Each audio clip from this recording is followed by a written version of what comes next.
said he got to the police station. They took a statement from him that he dictated with his mouth. They wrote it. Somebody was helping him to write. He now said, at the point he was supposed to he has even appended the signature. Kan fún òun ni. Not sọ pé níbo lòun ti lọ report. So, very dark man said, this is my life on the line. I am asking you, the first statement of these people that they gave, where they said Sheriff Salami was unalived by cult activities. It is not anybody that sent us. Where did they write it? Can you produce it? Lodi, I am not going to bring myself low. I cannot talk to this very darklistic man. Ṣé you're not buried? We will get there. Ẹ jẹ́ n pàtẹ́wọ́ fọ́lọ́run.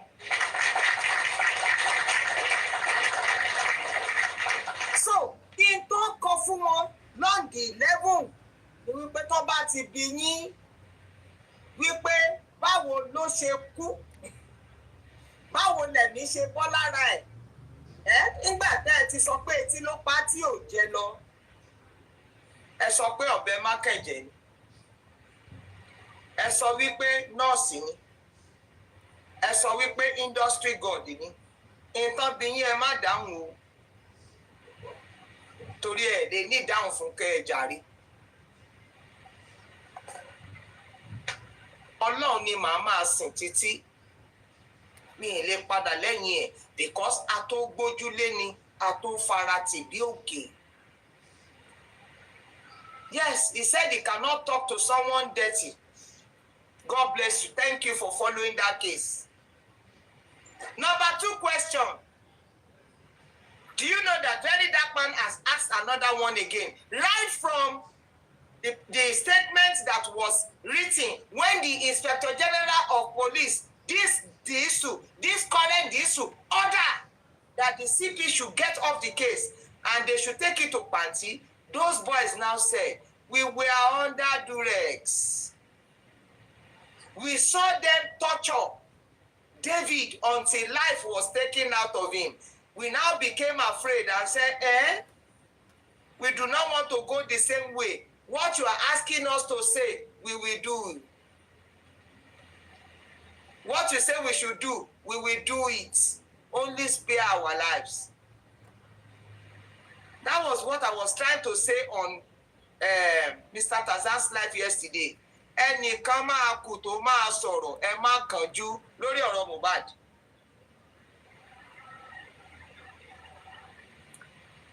Do you get? So, setting the record straight, ẹ má kánjú. Ìjàpá la lọ́ba, ṣùgbọ́n láwọn èèyàn tó pọ̀. Ehoro wọn sáré, iwájú lẹsẹ̀ ń bérò ni, ọgbọ́n ju agbára lọ. I have done about 2 or 3 videos or 4 concerning Ahmed Tajuddin of Ajina. Èmi ò kúkú mọ̀ rí. Mi ò mọ̀. But I have let people know that man, because very dark man sọ nǹkankan. Wọ́n ní ọmọ abúlé ṣòwò ni wọ́n. That is what they do in the Lekki Ajah axis. Yes. Ibẹ̀ ni bàbá mi kọ́kọ́ kọ́lé sí àwọn ọmọ onílẹ̀. Nígbà tí wọ́n sọ wípé ìjọba dé, irọ́ ni àwọn ló dé. Àwa tá kì í ṣe ọmọ onílẹ̀ wọ́n lé wa kúrò ńbẹ̀. Wọ́n ṣe dáadáa, wọ́n ní ká wá gbalẹ̀ o, ká wá gbalé padà ní LS kìíní kan estate lọ́nà Bádóre. Àwa làwọ̀ ò lọ. Wọ́n ní gbogbo àwọn tó bá kọ́lé sí Márọ̀kọ́ wípé kán wá gbalé, kán wá gba ilé Jákàndé àbí kí irú ilé yẹn. I am the firstborn, I did not go. Ẹ jẹ́ kí n tó rùn kó tán lẹ̀ ni. I'm not interested. So we left. We didn't go. Àwa tá a gbé ní Làdó, gbogbo àwọn kíní pátápátá náà lé wa kúrò ńbẹ̀. Wọ́n ti ta ilé yẹn ta ilẹ̀. Yes, àwọn ọmọ onílẹ̀ ló ní. So this Ahmed Tajudeen ọmọ onílẹ̀ ni, but go and check as on social media àwọn nǹkan táwọn èèyàn ń sọ nǹkan báyìí ló ṣe jẹ́. He has become a threat to certain people and they want to take him out. Like Mohbad also was a threat to some people, and they need to form a coalition concerning him using a person that will help them perform the acts. So in conclusion concerning Mohbad, as well as my story that I started, which I said that yes, we are setting the record straight. Ẹ má lọ bí kankan ẹ̀yin tẹ́ ẹ dúró. Don't go nowhere at all. The principal player, I said it yesterday. I said wípé ìròmì tó ń jó onílù ẹ wà nísàlẹ̀ odò, onílù ti wà ní bèbè omi báyìí. According to Very Dark Man's video today, he said the principal player is now in Abuja. Ó ti lọ ń bẹ àwọn tó yẹ ó bẹ̀, kò gbẹ́bẹ̀ ẹ̀bẹ̀ kankan, ò gbọ́n kankan. What happened? Ipe wọ́n ná fún Very Dark Man lówó bí gbogbo wọn ṣe máa ń sọ nìyẹn. Ìgbà tó bá ti rí wípé aṣọ òpó ọmọ yẹ ọmọ mọ́, wípé ọmọ yẹ wọn ó ti ń rìn òkò wọnú ọjà, wọ́n wá máa wí kànkàn. Owó ò rà á.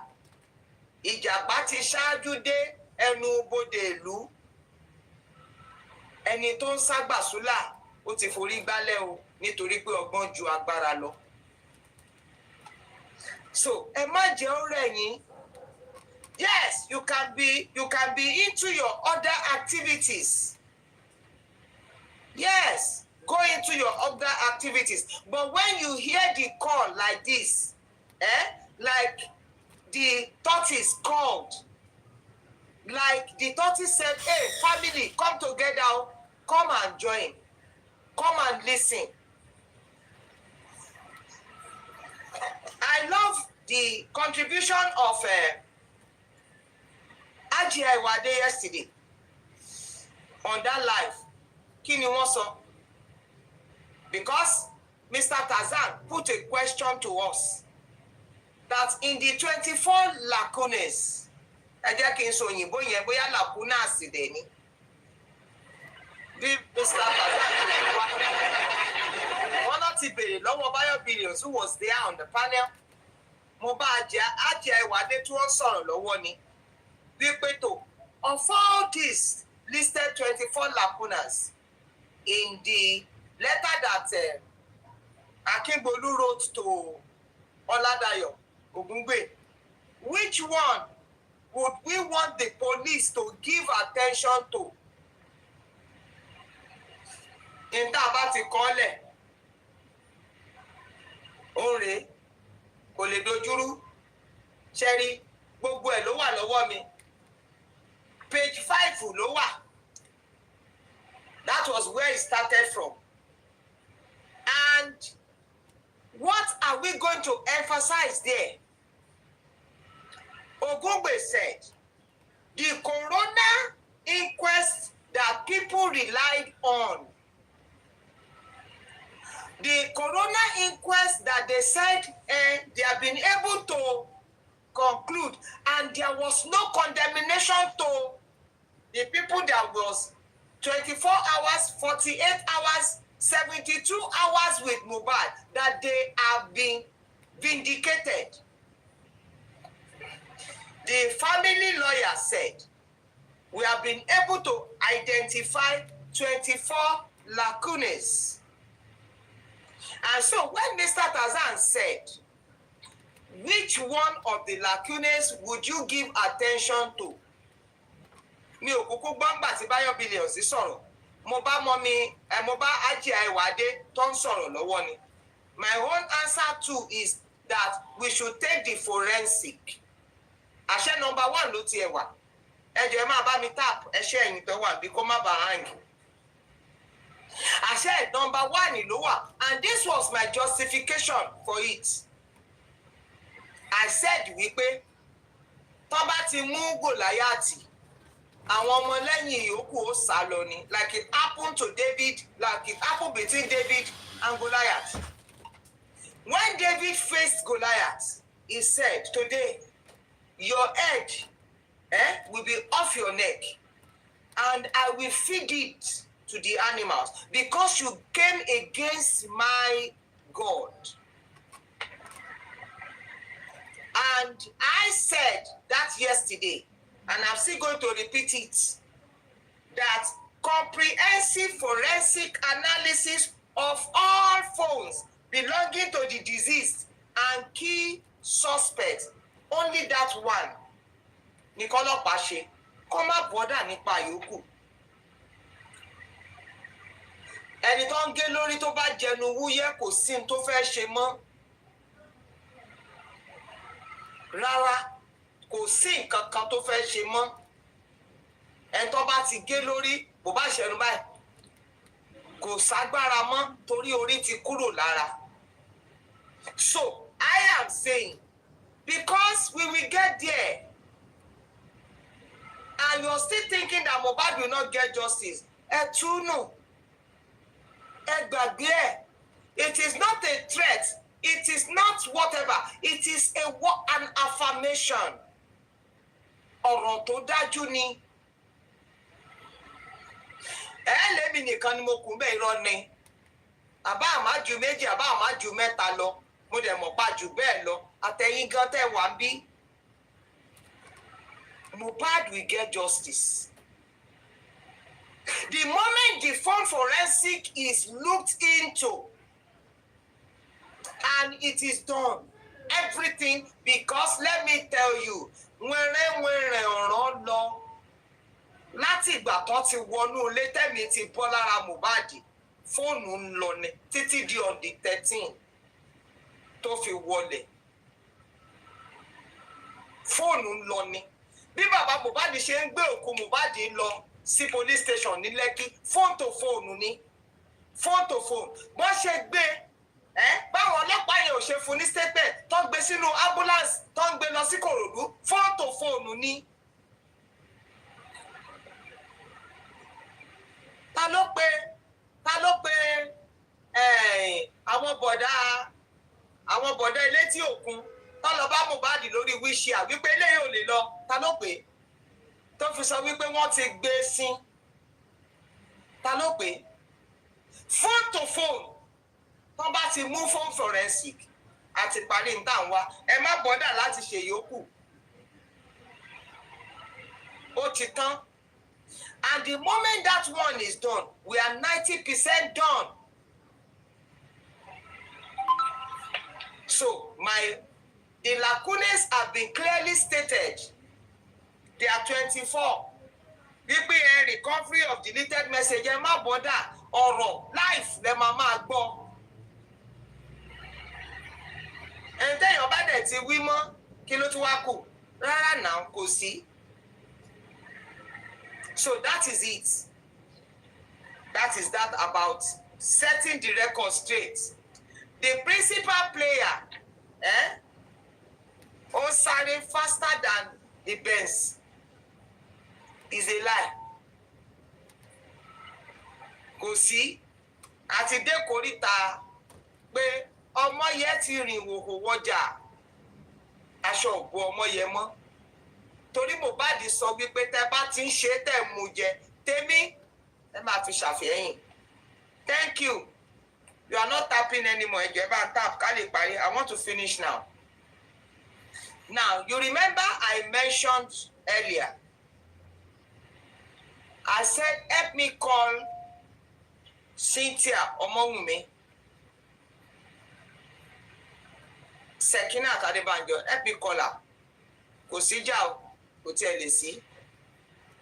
In tó bá ti wà lọ́wọ́ èèyàn báyìí, ṣé èèyàn tún máa jà máa lé ní? No now, you don't start running for anything.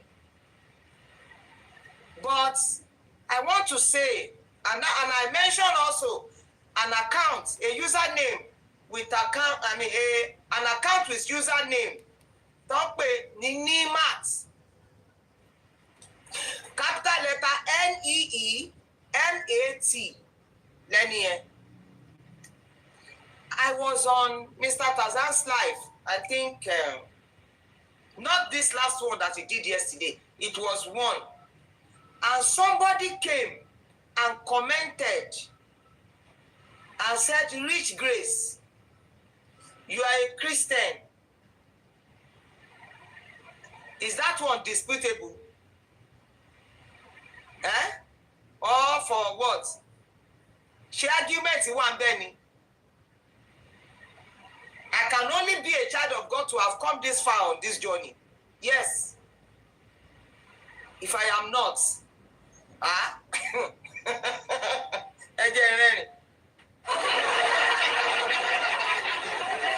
can only be a child of God and a genuine one at that to have come this far. You don't know very dark money.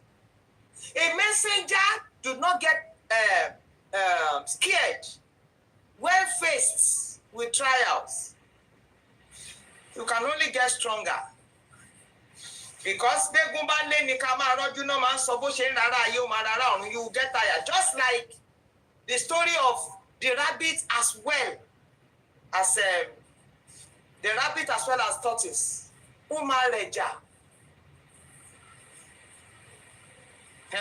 So that person said, you are a Christian and you are letting them put RIP on Liam. I said, that day, that comment had passed. I could not answer. Mo ní ìjọ́ tí mo bá ti ṣe life. Mo máa dá ẹni yẹn lóhùn. That's why I said I want Cynthia to hear it. Because one person is asking me for what? Lola, kó tẹ́tí kó gbọ́ etí ọba ń lé etí ọba lóko èèyàn ló ń jẹ́ bẹ́ẹ̀. And I want this place, me, mo bí ṣe fẹ́ ṣe, bóyá mo máa screen record ẹ̀ ni, or something like that. This particular aspect, I think I should, okay. Aha. Good. So, I want to screen record this place. And I said that the person that will get the message is Cynthia Omowummi Sekinat Adebanjo, the partner of Mohbad, who is the mother of Liam. Somebody came on a live stream and commented and said that I, Rich Grace, I call myself a Christian and I allow people to put RIP on a minor, on Liam. I said, I have come to give the answer. And this is the answer to that comment. And I have to pass it to all of you that are supporting Cynthia as well as the little boy. See, if you do not fear any personality, you better fear God. Because God's purpose and agenda, no man knows it. I am mute. Hey, yeah. Okay. Oh. Okay, so let me take it out.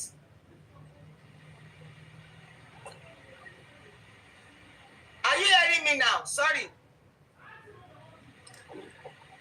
I'm not muted. Oh. I want to know something, I beg. Are you hearing me now? Okay. Oh my God. I wanted to take the screen record of that. I'm not. I will go back. I will go back to the thing. Because I really want to take the screen record. Clearly, God bless you. Let me go back to do. I want to do a screen record. Okay. I will go back. Sorry, just give me a minute.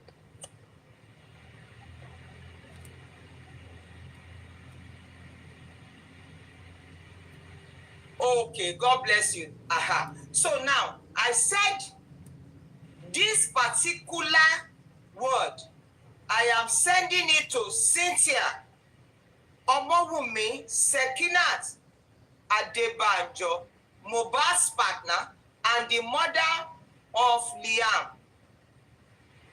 I was on a live stream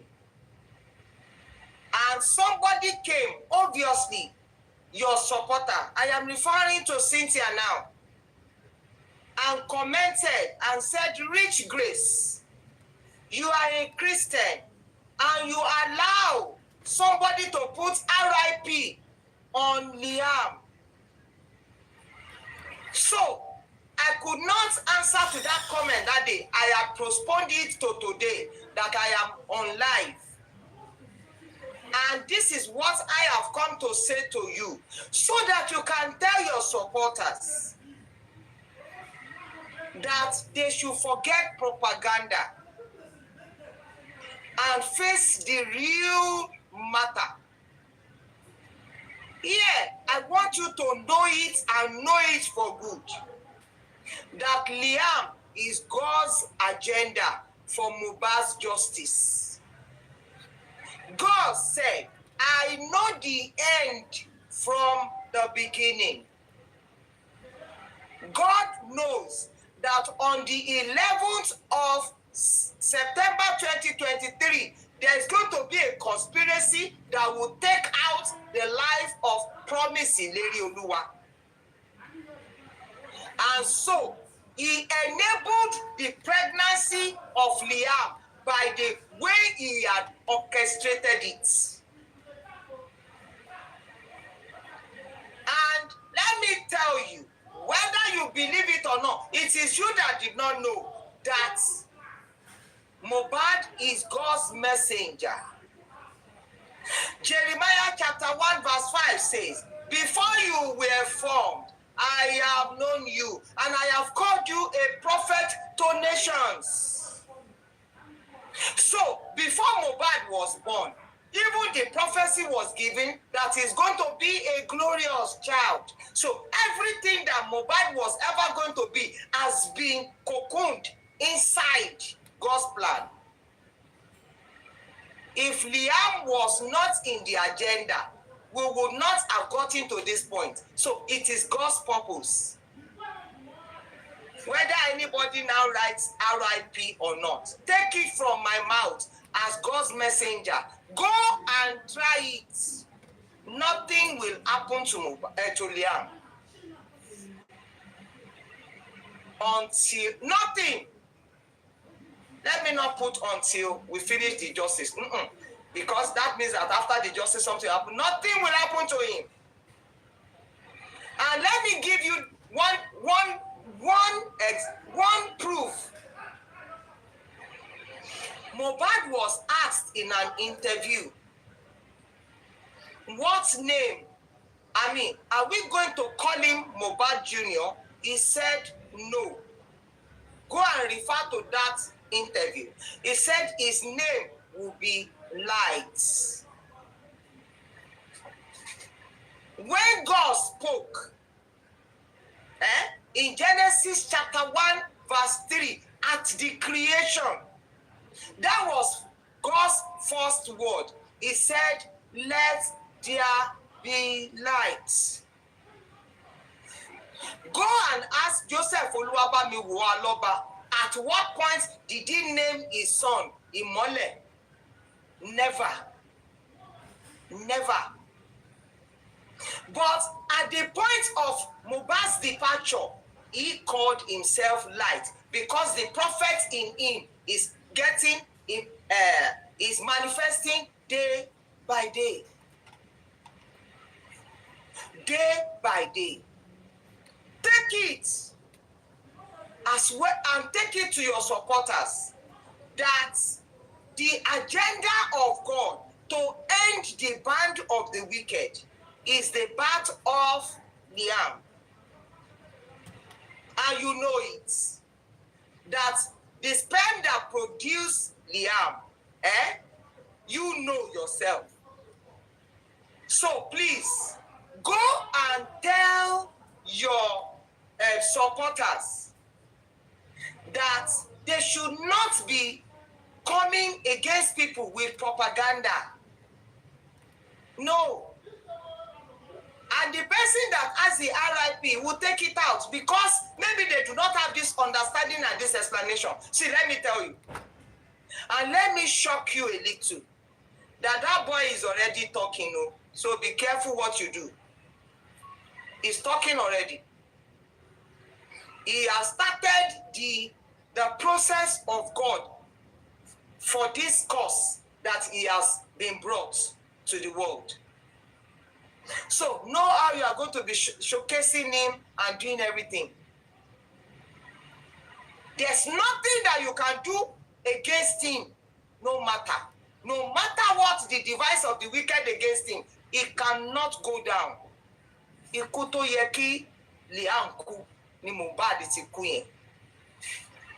And so is the light that will lead us to where we are going. You better don't panic. Avoid every manipulation. I am giving you this word. I want you to please tell the people that are supporting, because a lot of them came to support you because they felt that an injustice has been done to you. Am I going to agree with them? I don't know. I don't know. But this is the truth of the matter. They said that, they are bullying a widow. They are bullying a minor. Please tell them that. Come on, Binu, Lori, the agenda of God, that little boy, nǹkan ọwọ́ Ọlọ́run kì í sì bàjẹ́.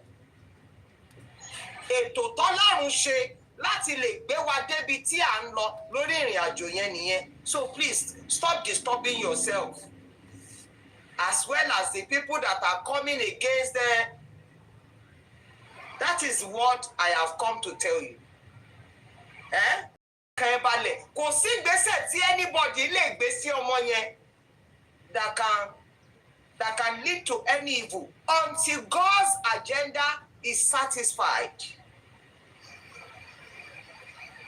I hope you will note it and stop troubling yourself. I have said it before. I am repeating it again. Ask God to lead you on what to do.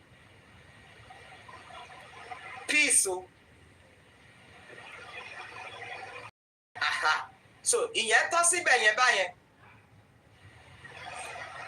now, God bless every one of you that you partook of this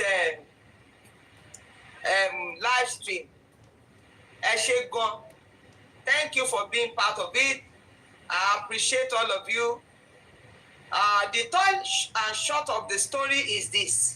Ẹjọ́, ìjàpá ò lágbára, ṣùgbọ́n ó lọ́gbọ́n. Stay on the course of the journey, because a lot of things will still emerge. Àwọn nǹkan kan ṣì máa farahàn, nǹkan kan àti nǹkan kan. God bless you.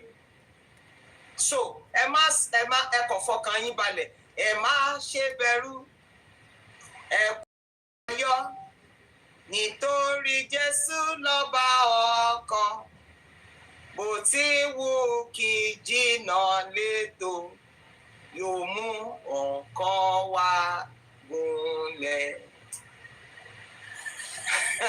God bless you. Thank you. Love you all. Gbogbo ẹ̀yin tẹ́ wà lókè òkun, a kí yín o. Lórúkọ Jésù, Ọlọ́run pẹ̀lú yín. Àwa tá wà Nàìjíríà náà, àlàáfíà Ọlọ́run ò ní fi wálẹ̀. Lórúkọ Jésù, àtàlọ́ba àti gbogbo wa, Ọlọ́run ó mú ọkàn wa gúnlẹ̀ bó ti ṣètò ẹ̀. Ìgbà tó bá dẹ̀ ti yá, nífẹ̀ẹ́ nìkankan wa ṣàwátì. God bless you. Amen. Enjoy the rest of your evening. Thank you very much. Bye bye. Ẹ ṣé gan ni. Thank you. Láyọ̀ la máa pàdé. I'll see you on the next live stream that the True Justice Seeker will be coordinating. God bless you. Bye.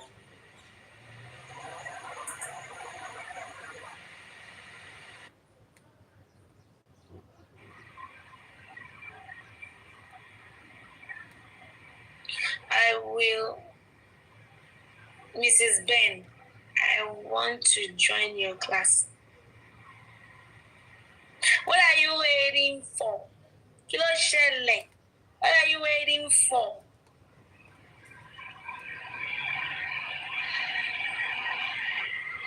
In the month of August, we are doing discount.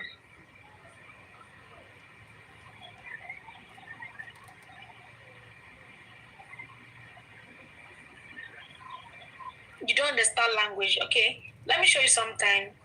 Let me show you. I don't know if you've visited any of my platform. If you don't understand language, this is my student that passed today. Let me show you something. Don't know if the voice is on. I don't pass my exam. I don't pass my exam. Pastor, don't pass my this one. God will bless you for me, mommy. Oh, and my able teacher, Lizzie, Coco Navazo. See, that is a really type for me. When we want to help you, you hear people talk about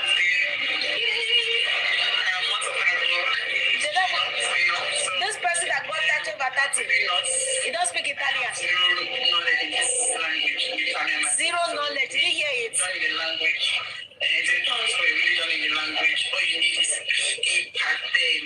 Okay, the reason why I showed you that video, there's another person I would like to show you that also have this kind of difficulties with this person here. Hello guys, friends and family. See, I know people I've worked with though, because it is recently I started posting, right? Because I wasn't posting because I wasn't on TikTok, because that my platform, this platform I'm using to teach you guys now is my ministry platform, so I don't post on it. I opened this one to start posting about patente, right? Now I've got this student that has zero, you know what it means, zero Italian. I did a video here. I think you should come and watch this video. Where I was talking to everybody. If you don't understand Italian. So it's not about saying that I don't understand Italian. Is you as a person, do you want this thing? Because once you're 100% certain that you want this thing, it is possible. People that speak the language do fail it though. That's what we normally try to convince you guys. Like, it's not the conviction is not to bring you to my class. The conviction is to tell you as a person, you need to stand up for yourself. If you know you need something, don't limit yourself with any options of I don't speak Italian, I don't do this, I don't do this. Because I want to tell you, even those who speak Italian, they fail it woefully. They fail it. So it depends on you as a person. If you not say it never do your mind, don't go. That's what I normally tell you. Like, if it has not come out of your mind to really do it, don't go for it. But once it come out of your mind, you go for it. You get a teacher that they will tell you that, okay, I'm going to get, as long as you already told them, I know they speak Italian, I know they no go and come. There should be a way they should follow you up as a student, knowing fully well that you don't have the knowledge of the language, right? Yes. So you're just trying to bring yourself to the stage of, I know they speak Italian. Even if you stay, even if you stay Italian for 20 years, the Italian in patente is not the one you are learning. You must understand that this Italian we're talking about, you per saying that I know they speak Italian. This is why we're giving you a guarantee that it's not about the language. It's because the patente has its own language. It's not the regular Italian. It's not the buongiorno come stai. Dobbiamo andare a mare, dobbiamo mangiare, dove tuo nonna, dove tuo chinicon. That is not it. When you go inside, you will see that the language there is quite different. That's why I normally tell my students that you need 1 month to study the patente language. So when you come to my class, you're coming with a notebook. Because that time when I'm teaching you, I will tell you, this will write it down. This is the meaning. This will write it down. So when you use 1 month to study the language, like 1 month, use it to master the language. Don't use that 1 month to say, teacher, when I want pass. Don't think of passing. Don't even think of getting 30 over 30. Think of knowing the language. Once you are friendly with the language already, you're used to the word. The second month, when you're doing quiz, it will look like speed to you. Like, how come am I passing? It's because now you now understand the words. The words is rotational. Then they come, then they go. Attraversamento. If you don't hear attraversamento like 4 times, you don't know what TB. Passaggio livello, you don't hear like 4 times, you don't know what TB. Pericolo, freno, free chicolazione, chicolazione. All those ones where you hear it, tiri to four, your teacher saying chicolazione means this. You are learning that moment. So don't wait though, because speaking Italian doesn't help. There's one word I will say if I end the line. We don't study the language of patente to speak it. We study to make use of it. You study the language of patente to use it, not to speak it.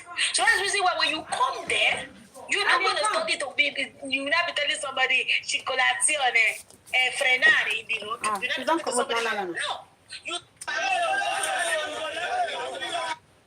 You can never see my son come on social media to insult. Coco Berry, you think this is not the video? Neither my daughter. Yes, I think she was referring to Sheun here. You can pass your message across without insulting. The video you may not see for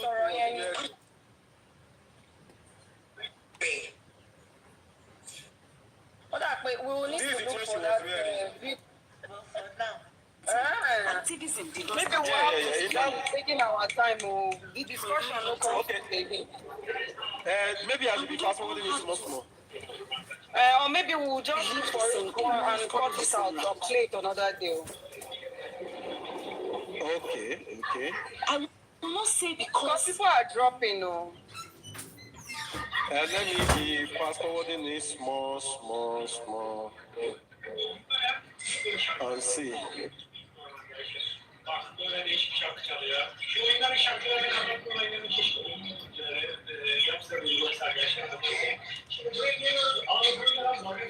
Because I think where she said that was earlier during the case of Mohbad, the early hours of Mohbad's case. But I don't think she can wear different clothes. When she made mention, somebody said your queen mother. Is there even that one that he said two failed actresses? He wrote queen mother there. It is there. Go and check. Some he wrote my name. He wrote it. If you're saying I'm not, queen mother is not my name, then very dark man is also not his name. So why is he angry? Oshun, I'm doing this video for you because you said it last time that you believe that in yab. No, yab is different from defaming. No. It's two different things. You are mad, you are crazy, you are a goat, you are a hen, you are a chicken, you are a frog. All that one is the video was where she also addressed that thing. And I have evidence. She was on the case because Mr. Joseph Aloba was asking for properties and things like that. So she thought it was a family issue and then she just decided to answer. I think that was where she said that, if I'm not mistaken. This one she's referring to Sheun here. I think she VDM and Sheun. Okay. Mohbad died inside the house. So even if there was a camera outside, how did the camera outside turn a 360 degree now, zoom into the house to see what happened in the house? Mohbad did not die outside in the compound. He died inside the house. So when we go to the hospital, the doctor tried to examine. I think it's the same. The doctor go maybe she has not gotten to that place. Try. They did so many the same clothes, the same everything. I think it's the same video. Maybe she's just. He says he knows the guy. I think it's the same. It's the same. That video. is aware of what he claimed I did. Abi, with my daughter, he must provide that evidence. That is defamation. That is defamation. And that is a fact of life. So no, they confuse people. They talk, say, when you are busy, no, that is defamation. Now, when I went to Abuja and they called us to come and write our statement, blah, blah, blah, they asked me, that's the first time, what do I want? I said I want the matter taken to court, so that he can provide all the evidence that he claims that he has. They told me they said, Madam, you know what, don't let us go to court yet. Let us do investigation, blah, blah, blah, blah, blah, blah, blah. So what are you looking? No. Why we get there was that. I said, okay. Coco Berry said that is not where she started the matter from. That She was When talking they about picked something him up the before she second get time, there. his lawyer came So online and she was said she would like mentioning us my to hear name. what she was talking before she gets to that particular People place. came under my post, started, you know, writing a lot of rubbish. I just laughed and I looked away. People were doing blog, you came out and you did a video, and in my head, I'm like, I called my lawyer, please, did you go anywhere? Did anything? He said no.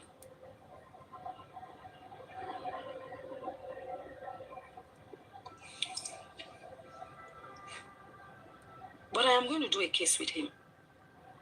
So you must know that I'm a very dark man. Or a very dark man, what's your name? Shonkuti. I will do that case with him. Because I've seen you people come out to say, and he also has said, oh, don't do police station. I've not even started doing police station with him. If Sam Clef decides to take him to police station, and my name will always come up, because when he mentioned an abuse of 65 million, he said all of us in the group, and he mentioned my name, mentioned Sam Clef's name, mentioned Toto's name. So likewise, anybody chooses among all of us to deal with him, every other person's name will be mentioned. Get that right. It doesn't mean that I myself, I have started with him. It doesn't mean I have started with him.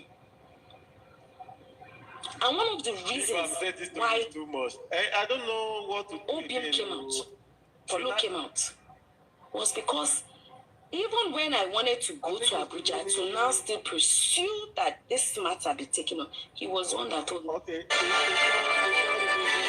It's remaining 30 minutes. So I don't know. What should we do? Should we continue playing that one or we continue. If only we can happy, so we just let it go. That was the one I played. Who died inside the house? So even if there was a camera outside, how did with the camera outside turn a 360-degree now, zoom into the house to see what happened in the house? My dad did not die outside in the compound, he died inside the house. So this is where he said that now. I think what Kokoberi is trying to say is that we should play it a bit for. No, baby, don't quite don't tell you. Okay, I think it was baby talk. Okay. So But that's what what she she just said. was, Yeah. this particular side make her look like she was saying that Mo died at home. That is why we needed to listen before she got to this part to understand what she was trying to say. But my own thing is, even if she said Mo died in the house, when has it become a crime to die in the house? Or when has dying in the house automatically mean that you were killed? Ejo, eba me down question here. Someone dying in their house, even if someone like he died in the house, does that automatically mean that he was died? Or when has it become a crime to die at home? Is there a law that says you mustn't die at home? If you die at home, people around you will be held for it. Where is the law? Where is the crime? Àwọn sọ pé hospital làwọn ìgbà táwọn gbé lọ sí hospital ló kú sí hospital. Wọ́n dẹ̀ bọ́ta kó kú sínú ilé nǹkan tí à ń tẹ̀ láti fàyọ nìyẹn. Tó bá téèyàn bá kú sínú ilé ẹ̀ kò ń ṣèwọ̀. No, we can't say she said. We are still trying to look for the proof of where she said. So we can't, automatically say that was what she said. You understand? You get, I feel she was trying to explain to people that you people are saying he died in the house. Even if he died in the house, there is no camera to show that he died in the house.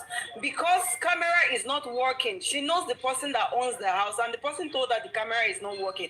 And even if the camera is working, there is no camera in the bedroom to show that he actually died at home or they fired him at home. So it's not like he died outside where there is camera, where camera from other neighbors can Okay, ẹni tó gbélé yẹn lánàá lé yẹn ní kámẹ́rà lé yẹn ò ṣiṣẹ́. Kọ́tẹ̀ntì aláti sọ́ọ̀sì ni. Nǹkan tó sọ nìyẹn. Kọ́ bá pe láńlọ́ọ̀dù yẹn kó fún wa ní kíní kámẹ́rà yẹn náà kọ́ fún àwọn ọlọ́pàá kọ̀ wò náà.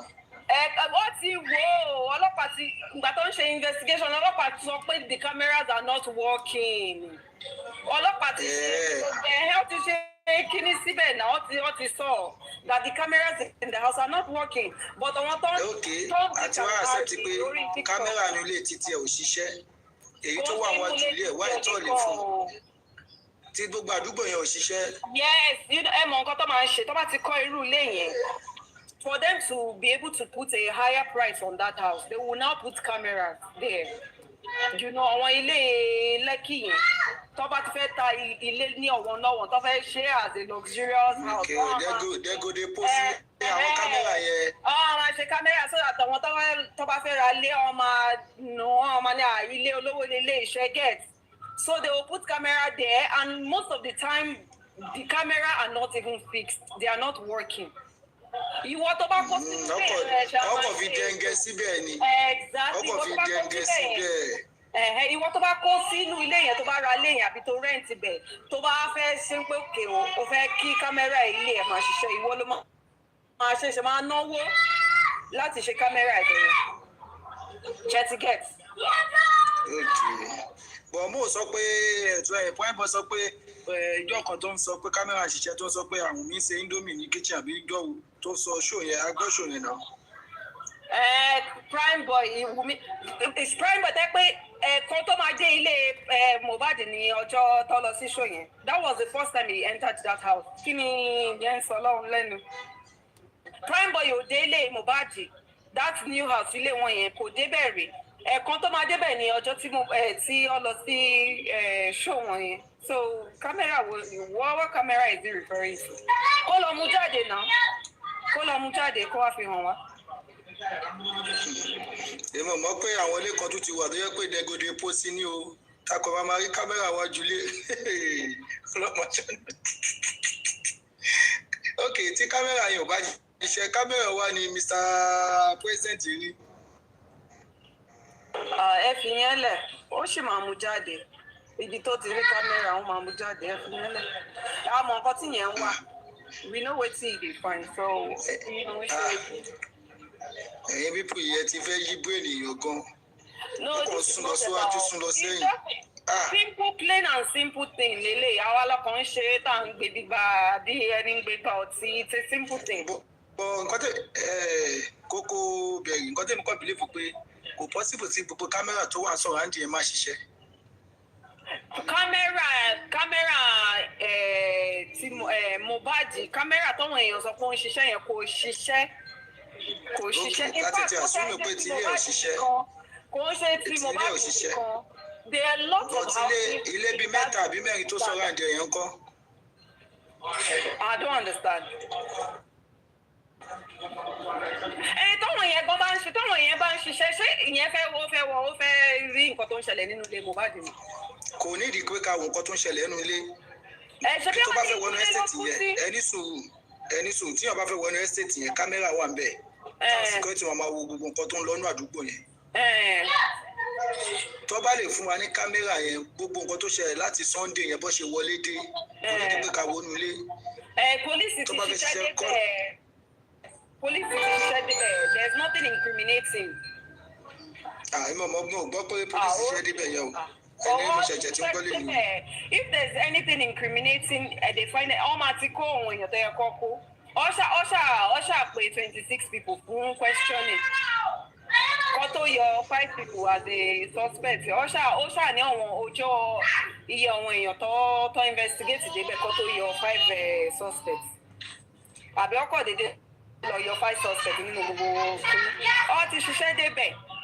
But àwọn tó ń sọ pé Mohbad kú sílé ìyẹn là ń ṣe ń sìn tí Mohbad bá tẹ̀ wá kú sílé how is it a crime?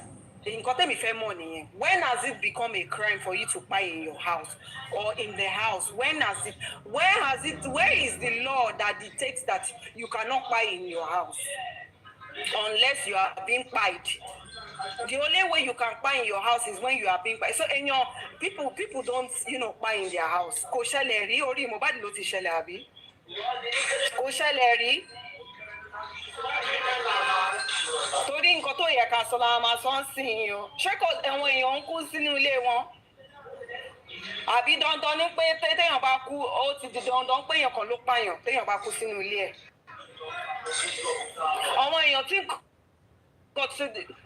nǹkan ṣojú wọn tó ṣẹlẹ̀ ọ sọ pé nǹkan báyìí ló ṣe ṣẹlẹ̀ ẹ̀yin tẹ́ ẹ̀ sí ń bẹ̀ tẹ́ ẹ̀ mọ̀gbà tí gbogbo nǹkan yẹn ṣẹlẹ̀ ẹ̀yin lẹ bọ́ síta tẹ́ ẹ̀ fẹ́ fún tẹ́ni no it's not like that they are lying oh yeah go station and go and tell us your own truth now.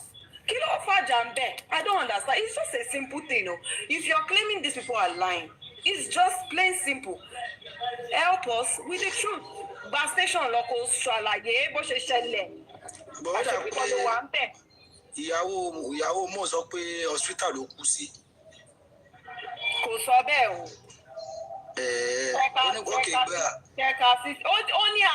Ó ní gìrìgìrì ti bá òun ò tẹ mọ nǹkan tóun ń ṣẹlẹ̀ òun ò mọ̀ bóyá ilé ni o bóyá hospital ni ó ní gìrìgìrì bá òun at that point. Mo gbọ́ ó ní gìrìgìrì bá òun ò mọ ibi tó ti kú but what she knows is that they took him to the first hospital. Báwo lè ṣe máa let's pray for them. When she got even at the hospital, Wùmí ò mọ nǹkan tó ń ṣẹlẹ̀ ní ẹ̀jẹ̀. Ṣé òun là ṣàrà inú òun ló mú data time fún ní ẹni? Bọ́lá ló kill us with laugh ẹ̀yà. Àṣàrà inú. Òun ló máa mọ everything. Bọ́ọ̀bà ṣe dé o. Àbí òun ló máa mọ everything. Wùmí ló mọ irú oògùn tí mo bá di máa lò. Wùmí ló yẹ kó mọ irú abẹ́rẹ́ tó yẹ kó gbà. Wùmí ló mọ irú oúnjẹ tó yẹ kó jẹ. Wùmí ló yẹ kó rú kíní tó yẹ kó jẹ. Wùmí ló yẹ kó ìbọn náà níyàwó ẹ̀. Ó ti jẹ́ spouse lógo. Ó ti jẹ́ spouse lógo. Obìnrin máa dáràn. Òun níyàwó ẹ̀. Tó bá ti tó láti gba blame Wùmí is the wife. Tó bá ti tó láti gba property girlfriend Wùmí. Tí wọ́n bá ẹgbẹ́ sísá ní pẹ́ tókè kọ́ wá ká máa ń dẹ́mọ̀ sí fún wa. Sorry, tó yẹ wá ká máa ń dẹ́mọ̀ sí fún wa. Fearless. Àní tó bá ti tó láti gba property Wùmí is a shy side chick. Tó bá ti tó láti gba blame Wùmí is the wife. I said the second in command. You go nowhere. Kókó bẹ̀rẹ̀ mo sàn kankan lánàá. Mo ní ṣe àwọn people yìí. And this is one thing, right? Just leave them. Go to make them sleep. Oh, my dear. I don't. 3 years. It is I never let go. I'm not stress myself. No. Emma go Coco Berry. No, Coco Berry. Touch the man is someone yes. Girlfriend then. Okay, Monisu. Now, what's ready? Okay, baby mama ni Monisu. Pé lẹ́nìtì tó bá wù yìí, the fact remains pé òun nìkan níyàwó tí mo bá dì ní tó fi kú. Wùmí and her imaginary rivals. Báwo lẹ yìí ṣe mọ̀ pé òun nìkan ni tó bá lọ ní mi síta ńkọ́? Supervise, do you know our Wùmí sister, she has a lot of imaginary rivals. They wish they were back. Ìyá màmá fẹ́ ìyàwó pamọ́ tí ìyàwó lé bá ń bá báyọ̀. Bí bàmẹ́ ní sùúrù ṣẹgbẹ́ yìí sí bàbá Mohbad láwọn jọ gbéra wọn lọ sí police station tí ó náà wù lóyún. Èwo tún nìyẹn? Mo gbọ́ yẹn. Èwo tún nìyẹn? Tọ́lọ́hún lóyún fún Mohbad. Wọ́n jọ gbéra wọn lọ sí police station tọ́lọ́pàá ní kan lọ tọ́jú ẹ̀. Wọ́n nígbà táwọn wá lọ chẹ́ẹ̀kì ẹ̀ ó wá ní pé kò lóyún. Ṣé yóò gbọ́ bíbẹ̀ yẹn bí bàbá? Àní Wùmí àná imaginary girl. Ìgbà wo ni ẹ ṣẹlẹ̀?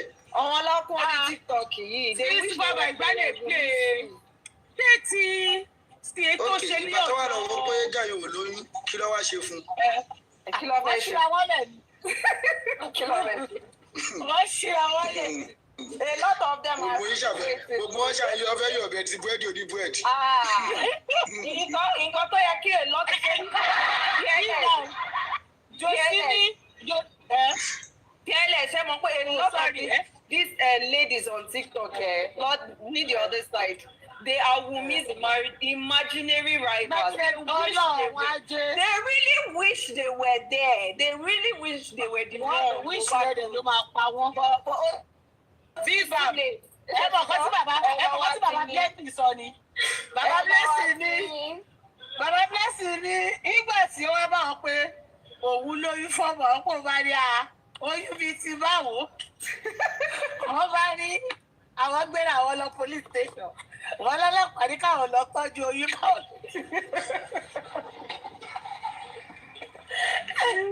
Ọlọ́run súbọ̀ wà ìjọba fearless Jamaican baby wa kọ́. Jamaican baby wa kọ́. Ẹ dúró náà, Jamaican baby wa kọ́. ó yìí bá wa tọ́jú ẹ̀ lọ lọ́wọ́. tọ́mọ bá ti wọ kọ́lẹ́ẹ̀jì la máa gbà tó bá ti wọ kọ́lẹ́ẹ̀jì. right now kò tí ì wọ kọ́lẹ́ẹ̀jì. Our Jamaican son, we get you. No be only Liam, we get you. We get Jamaican. Liam be kọ́kọ́ supervise sori J4M yìí àwọn tó bá ń ṣe fíìmù mẹ́rin ló yẹ kó tí wọ́n máa mú fíìmù tó máa ṣe ó máa tà.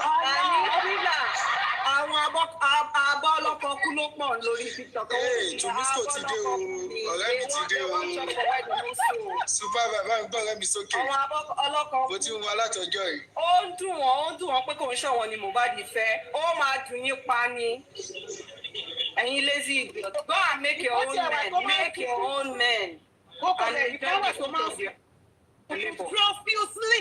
Ọmọ ẹ máa profusely Mohbad. Ẹ máa rí bísánẹ́sì yẹn nínú Mo ní ìjọba náà ní kò sí nǹkan tẹ̀lé iṣẹ́ máa ké fún mi. Ẹ lọ ṣe kí. Àní wọ́n tún ní kókó bẹ̀rẹ̀ wọ́n tún ní. No, don't call her ìyá Mohbad sí ìyá àdúrà. Bẹ́ẹ̀ fẹ́ bẹ́ẹ̀ kàn wú ló bí Mohbad. No, she's not Mohbad's wife, she's Mohbad's baby mama. Àwọn ẹlòmíì tẹ̀ ń pè bèbí, àwọn ẹlòmíì tẹ̀ máa ní àwọn ẹlòmíì àtún ní girlfriend. Whether wife o, whether baby mama o, whether girlfriend o, you are not one of it. You can never be one of it. Ẹ máa ké kú ni. Ìgbà ní customer marriage lọ ṣe ni. Customer marriage náà ni. Ó ṣàṣe nǹkan. Wọ́n ti ẹ̀ ṣe marriage kankan. Ó ṣe nǹkan. Wọ́n ti ẹ̀ ṣe marriage kankan. Customer gan ó ṣàṣe nǹkan. The fact still remains fẹ́ pé tí Mohbad fi wọlé Ọlọ́run ẹni ká mọ̀ mọ́ ni. Exactly. E no be you na why you dey. Ẹ̀yin ò mọ́nú Mohbad náà. Tó bá lọ mẹ́lòmí síta ńkọ́. See, if Mohbad come this life again, he go still choose me over and over again. If they put Wunmi máa bá yẹ kó má fẹ́ gbójú jáde. He go pick Wunmi over una 1,000,000 times, and that's the fact, baby. Ẹ máa ké kú ni. Ọlá pé ìyálé nìyẹn. Àwọn báyọ̀ wà ń bẹ̀ kí ló fẹ́ bà lẹ́rù. Ìyálé nìyẹn. Mohbad ṣe mọ̀ pé ẹ̀wù ìyàwó máa ń ba ìyálé ń gbà mí. No, our imaginary wife, they wish they could, but they can never be. And if Mohbad come life again ni mo ń sọ, tí Mohbad bá tún ilé ayé ẹ̀ wá tó bá máa mú ìyàwó sì máa mú, tó bá gbé Wùmí mọ́ àwọn miscreants yìí, ó máa mú Wùmí 1,000,000 times, èmi mo sọ bẹ́ẹ̀ fún yín. Ẹ máa ké kú. Àṣẹ ìní bí Ọlọ́run ni. Òjòwú ló máa pa wọ́n kú, òjòwú ni wọ́n àwọn olè, ibi tó ń ṣiṣẹ́ sí lọ́fẹ̀ẹ́ jẹ. Olè, more na go build una own men, Bob the train, Bob the builder, ẹ lọ build the thing. Ibi tó ń ṣiṣẹ́ sí lọ́fẹ̀ẹ́ jẹun sí, àwọn olè olóṣó rárá tó. J4M, ó le ju politics Nàìjíríà lọ.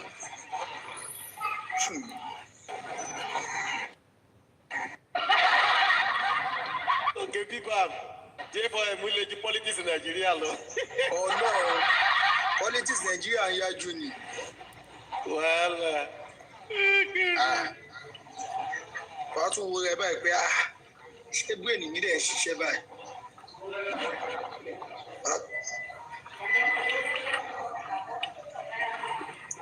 Tumisco mo dẹ̀ ń wá ẹ̀ ò dẹ̀ fẹ́ wọlé.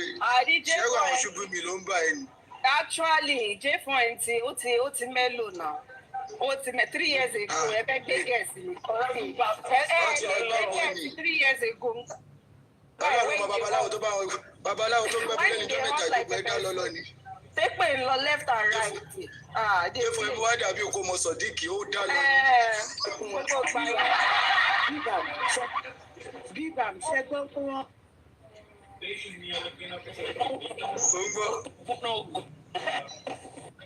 Àgbà tó ń gbóná fẹ́lifẹ́li, àwa ti sin Wùmí débi tẹ́rù ti dìbà.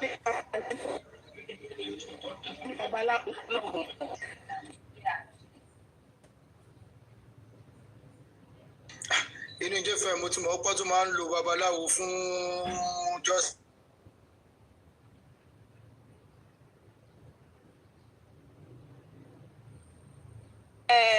Babaláwo drop lion ló ń ṣe ń gbà yẹn. Drop lion, drop kíni máa bo fà, kíni máa bo kó lọ fà ní báwo lọ ṣe sọ nígbà yẹn ọmọ ojú Wùmí rí Wùmí tó bá tún ilé ayé ẹ wá wò ó èmi náà mo kú jẹ́rìí ẹ you go think twice before you ojú Wùmí rí o ọmọ ọlọ́mọ wọn ní wọn pa o Ọlọ́run ló yọ o wọn ní wọn pa lórí pé ó kàn fọkọ nìkan Ọlọ́run má yẹ ká ṣe kẹ́mi ogun wàá fọwọ́ mú kan ni.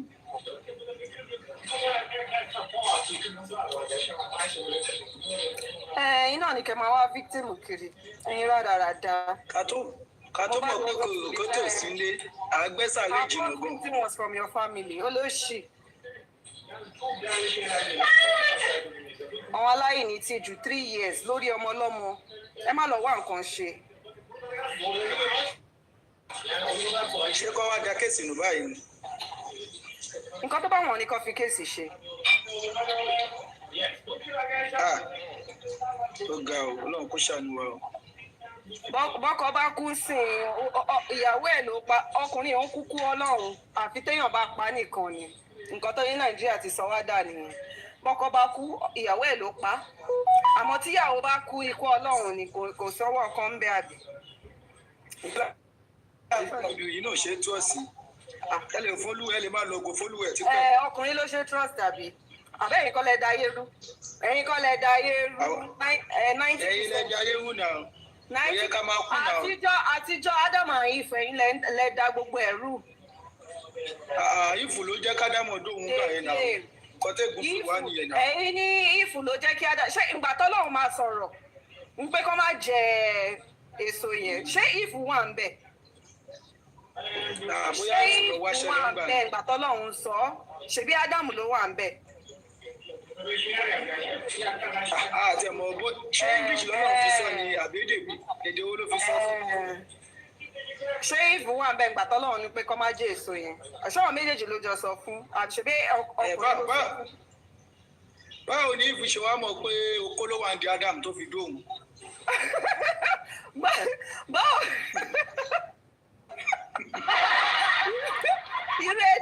irú ìbéèrè wo ni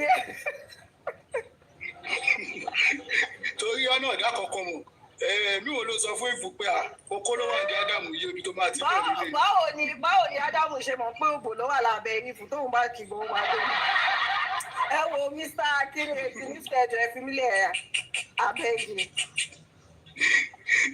torí ọ̀rọ̀ ẹ máa ń pa mílẹ̀ ìdí Ọlọ́run kó jáde wà ọkọ̀ kan gbogbo sórí búùkù fún wájà ká máa tẹ̀lé. tèmi ò dún pé kọ́ fọmọ lọ́mọ sílẹ̀ tó bá ti ní púrúfù ṣẹ́rẹ́ mi tẹ́ ẹ̀ bá ti ní púpù pé Ọmọ́wùmí ló pa ọkọ ẹ̀ ẹjọ́ ẹ fi ọmọ lọ́mọ sílẹ̀ ẹ yé máa wá nǹkan tó sọnù. nígbà tí kọ́tù bá tó sọ pé òun ló ṣe yìí. 2026 God there's nothing like it they say e happen like this no ẹjọ́ òṣì ni gbogbo yẹn ẹ ń gbé púpù wá ẹ fi hàn wá point blank and period àìjẹ́ bẹ́ẹ̀ ẹjọ́ yẹn wọ́n mórí fọ́ mi kí ló dé ó mórí fọ́ mi ó pa ẹ̀yin náà náà ẹ̀yin lẹ mọ̀ ọ́. how many years la máa fi ṣe kéèsì yìí báyìí. how many years èmi ò mọ̀ ṣebí order of mad bí bá lọ ṣe pé mad. Maradona madamosi àbí mad. Diego Maradona. òun táwọn dúró dé ń sìn àwọn làkúná. Mẹ̀múnà 600 years wọ́gán wàá ti jẹ́ ọmọ mọ́gán máa ti jẹ́ ìránú sàárè. àwọn order of madamos àti àwọn làkúná promax wọn là ń dúró dé ń sìn. wàá gba kọ́mẹ́dì J4M. J4M tí ó ti cool down ó ti cool nígbà tó yẹ kó tó ẹ̀ṣẹ̀ bẹ̀rẹ̀ yẹn Ọlọ́run babaláwo ẹ̀rí ẹ̀bọ̀ ẹ̀ gbé lẹ́nu jọ́ mẹ́ta. ìgbà yẹn kíbẹ̀ mo ti mọ̀ pé àwọn Nigerians are very evil they are evil in nature honestly. ṣé Ghana lẹ́yìn ni. Nigeria náà ni mi. Evil gan-an.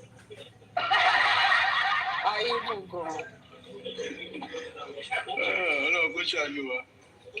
Ọlọ́run bóyá tó ṣojú àbúrò náà nǹkan tó yẹ kí àbúrò n náà máa sọ kiri. àbúrò náà ló dá Nàìjíríà ló dá àwọn Áfíríkà ni. Ìgbà tó bá jẹ́ àwọn advanced country láti máa mọ ibi tí kèsì kù sí. Àwọn náà máa ní Ìlú tàwa náà ni. ṣé gbogbo nǹkan náà ni àwọn náà wà dání àwọn náà Wọ́n lè ní tiwọn náà bó kéèsì tí gọ́fà láti dùn. àwọn náà ní kéèsì àwọn náà ní unsolved cases now. So they have a lot of unsolved cases. Gbogbo nǹkan lára máa fi wé àwọn yẹn ni. Àwọn náà ní unsolved. Ok, ibi ni ká máa fi wé wọn.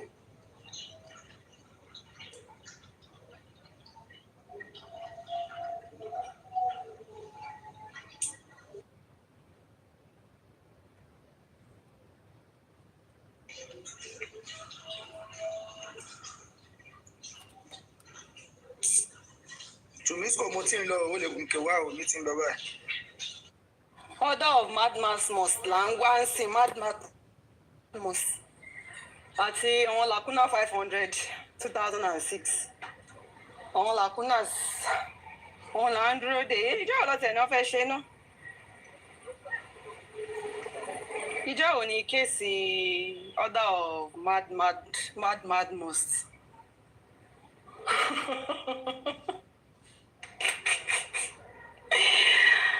Hey, justice for Mo. Wọ́n máa wà níwèé ìtàn forever and ever. Ibi táwọn ẹranko tó ti dàpọ̀ mọ́wọn èèyàn is a case to be studied.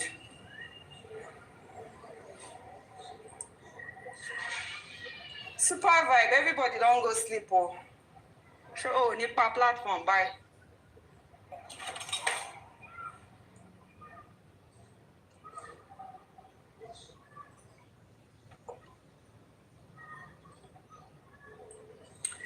Abio, yes, so we want him to come back so that he can help us and capture the suspects. Yomi ló gbé dání. Yomi ló gbé dání kíkẹ́ lọ́mọ.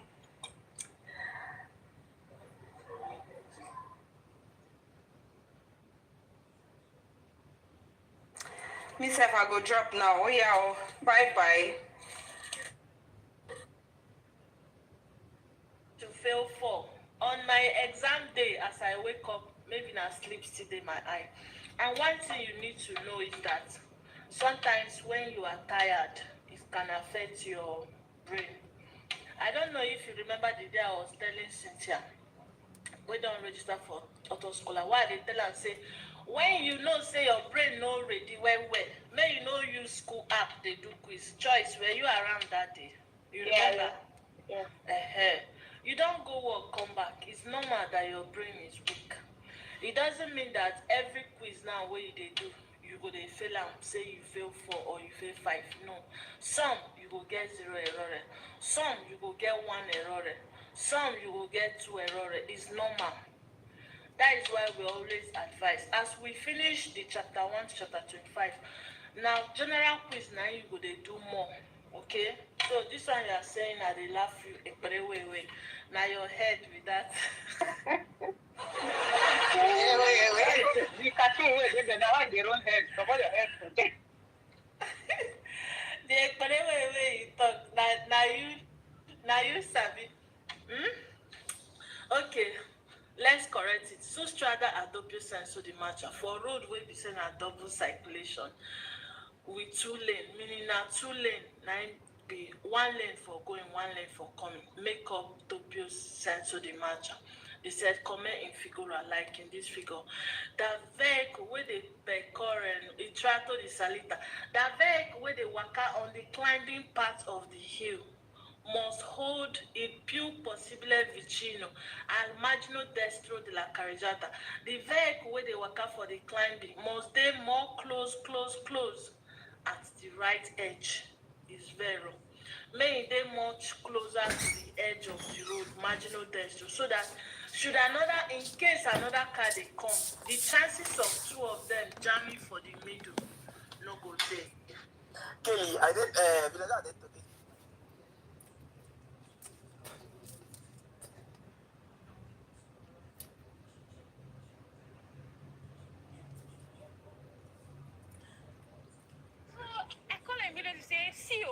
day I said, based on yesterday, today I know work. I carry all my things from work. I took it to back and I shoot my work, which is very, very bad. Very, very bad. Anybody that property even the gospel singers, women, take after yourself. Do you understand?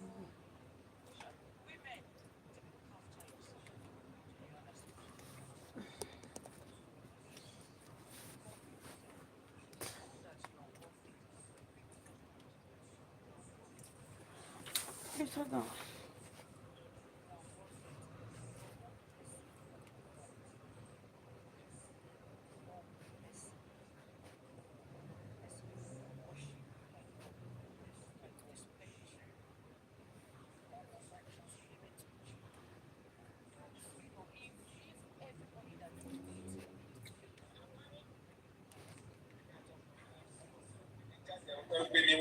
ẹ máa kọ́ lọ ṣe shopping aṣọ ṣe shopping bàtà ẹ máa lọ ṣe ẹ ṣe wá lọ jẹun ẹ ṣe wá lọ jẹun.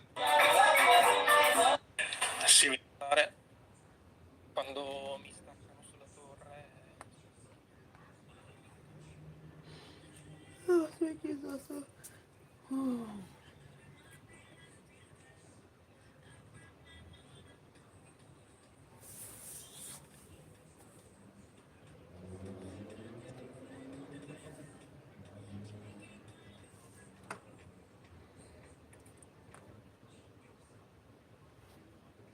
You understand? Because you never let person land, you dey bury am.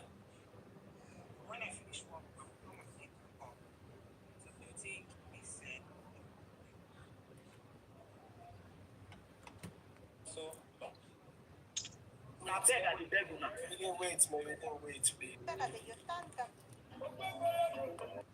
Lie, you are not fit. Too much. Okay. That was out.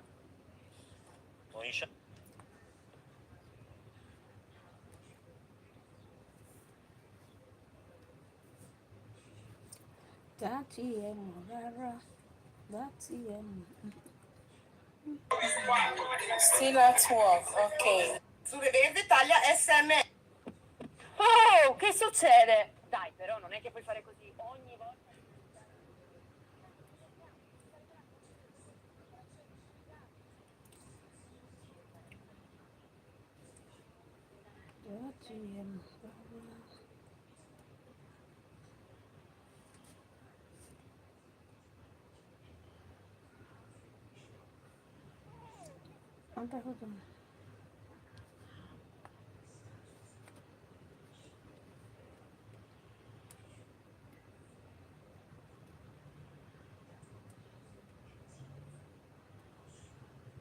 Sí, por eso estoy diciendo.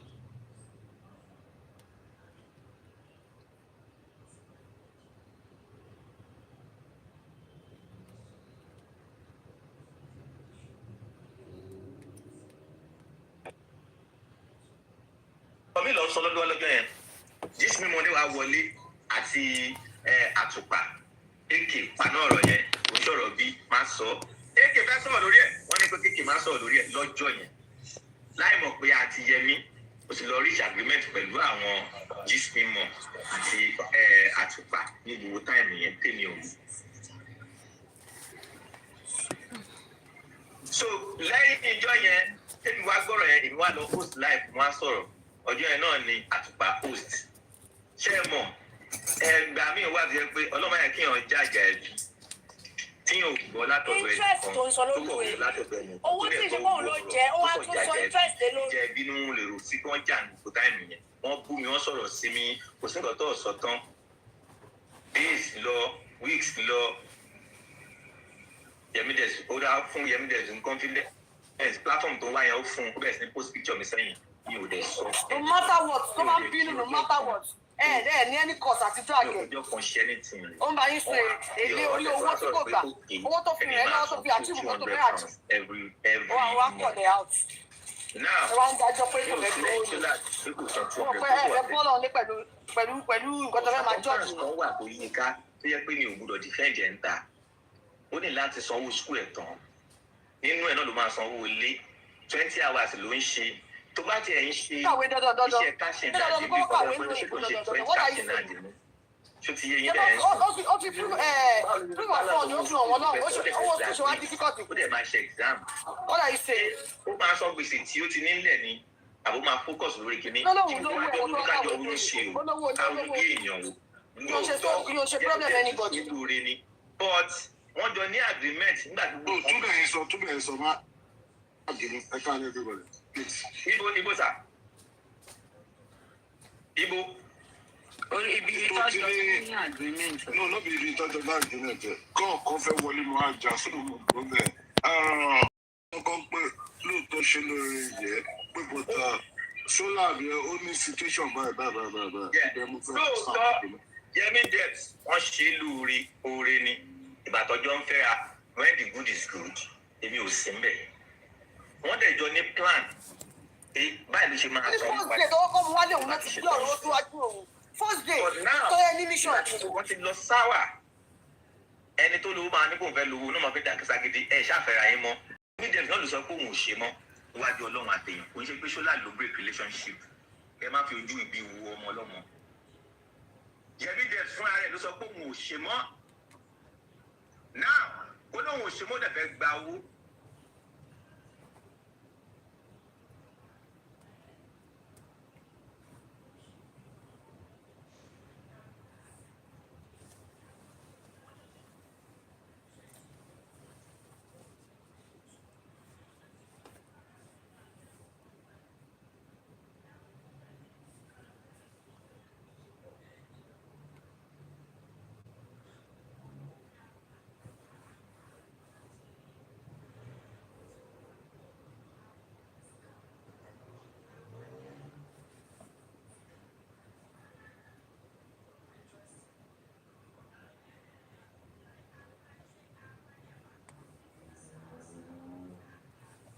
gbogbo èèyàn ń sìn tí n bá purọ́ mọ́ gist mi mọ̀ kọjáde o torí ọ̀rọ̀ mi máa sọ with evidence gist mi mọ̀ ló message mi ìyẹn jẹ́ bí 3 weeks ago mo rí message yẹn ní àárọ̀ Thursday torí mi lọ ṣe night in the West mo dẹ̀ reply wọn padà wọ́n ní pé kí n pe àwọn mo dẹ̀ pè wọ́n láti mo pè wọ́n wọ́n ní ṣe mo lè fún àwọn 1 hour mo ní no problem torí mi náà wà lọ́nà ilé láti mo dẹ̀ délé wọ́n dẹ̀ bá mi sọ̀rọ̀ pé àwọn rí pé Yemi Debs tún jáde padà ṣé wọ́n sanwó ni mo ní mo dẹ̀ ṣàlàyé pé ó dàbí pé bí àbọ̀bọ̀ yẹn ò sanwó bí ó miss payment ọ̀ èmi fúnra mi mo kàn bọ́ sí gbọ̀gbọ́ yìí pé kó sanwó yẹn lóṣù yìí ó dẹ̀ san bí mi dẹ̀ túmọ̀ lè tọ́ pé jáde padà wọ́n ní pòkì jísù wọn dẹ̀ adẹ̀ ṣe náà yìí ṣe afẹ́ sọ̀rọ̀ fún 1 hour níbi because orúkọ yín ló ń bàjẹ́ kò tẹ̀ ń ṣe orúkọ ẹni ìgan ló ń bàjẹ́ ṣé nǹkan tí mo sọ fún yín ṣó ń yé yín pé orúkọ yín ló ń bàjẹ́ àti láti pẹ́ ní èmi yín kúrò so wọ́n dẹ̀ ní kó wọ́n máa lọ pé Yemi Debs kó wọ́n máa pè mí padà ìgbà tó dẹ̀ máa pè mí padà wọ́n ní pé Yemi Debs náà sọ pé wọ́n kọ́ wọn get the fuck lórí fóònù àná nígbà àwọn èèyàn burúkú yìí ní pé gbogbo ẹni tí irú yàrá ti bá sọ̀rọ̀ bá olóògùn fún wọn ní pé wọ́n lè gé ẹsẹ̀ àwọn ni. so jísí mọ̀ dẹ̀ wá pé wọ́n dẹ̀ wá áàdì àtùpà sórí fóònù àtùpà náà náà sọ fún mi pé kí n má bínú pé àwọn ò reach out sí mi kó tó di pé wọ́n bẹ̀rẹ̀ sí ní drag níwájú ọlọ́run àtẹ̀yàn tí ò sẹ́nìkan tì ń bẹ̀ àwọn dẹ̀ sọ pé àwọn máa reach out sí mo ní wọ́n ní yes Yemi Debs wá reach out mo ní ó dẹ̀ máa pè yín padà o wọ́n ní wọ́n tẹ̀sí block ẹ̀ Yemi Debs wá reach out sí àtùpà ṣé ń gbọ́ sórí yẹn lọ o ṣé ń bá o.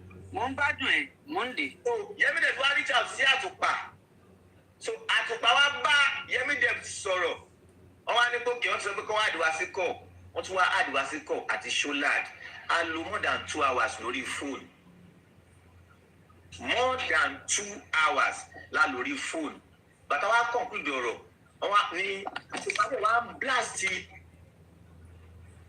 ṣọ́làd rubbish less about 3 hours more than 3 hours wọ́n blast ṣọ́làd níbẹ̀ pé rubbish less báyìí lẹ́sẹ̀ ní sanwó ọmọ ọlọ́mọ padà èmi ń keep mood báyìí jísìmọ̀ ọ̀gán tún blast ṣọ́làd pé báyìí gbogbo wọn ṣàkóró sórí ẹni bàtọ́ máa fọ̀rọ̀ lọ tó máa fa ọ̀rọ̀ bọ̀ tó ní wọn ṣà àtùpà fúnra ló sọ fún ṣọ́làdé pé owó tó ń san 200 yẹn gan ti wá kéré jù you have to increase it èyí ló fẹ́ máa san as a student ó dákẹ́ lọ because kò tí ì bẹ̀rẹ̀ sí ní ṣiṣẹ́ pàtó dákẹ́ lọ tó máa sọ̀rọ̀ lọ tó máa sọ̀rọ̀ bọ̀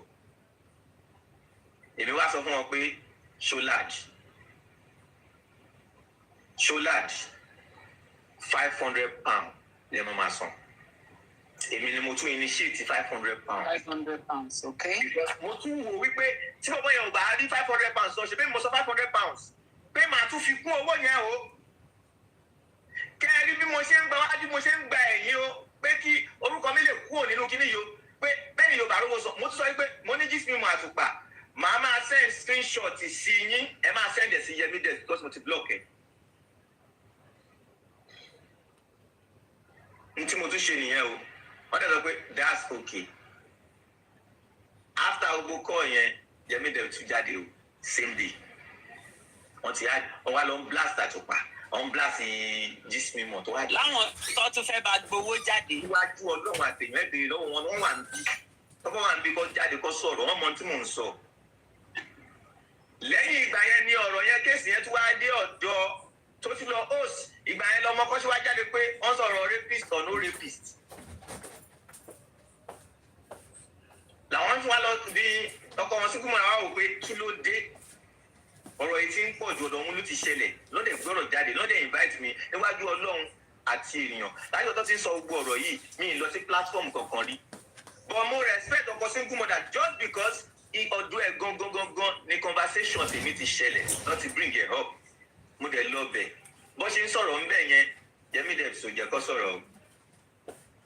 ok ṣé wàá accuse ìwọ ni or what kí ni ọ̀rọ̀ grave. ìyẹn ló dé accuse mi ṣe lọ́wọ́ accuse mi pé èmi ni mo gbowó lọ́wọ́ àwọn èmi mú lọ sanwó níbẹ̀ yẹn àwọn àgbààgbà dẹ̀ sọ̀rọ̀ pé. mo fẹ́ kó o là á ní o báwo ni ọ̀rọ̀ grape ṣe wọnú mátà yẹn.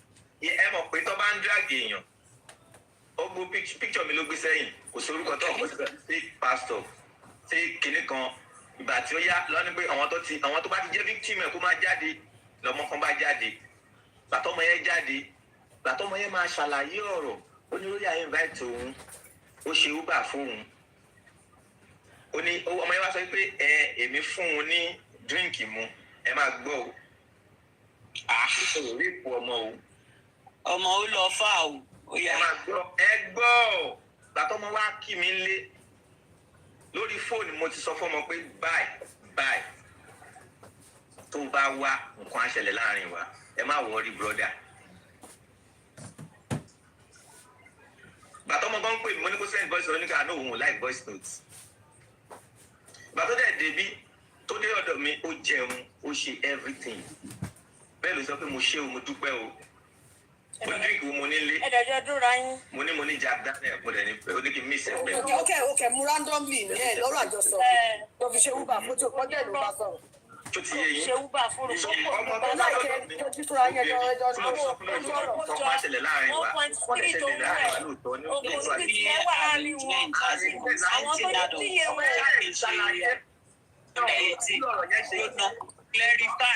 clarify ṣé underage ni. ó ṣe underage o. good ìyẹn kan o ṣáà understand reason tí mo ṣe ń bi ẹ́. ó yé mi.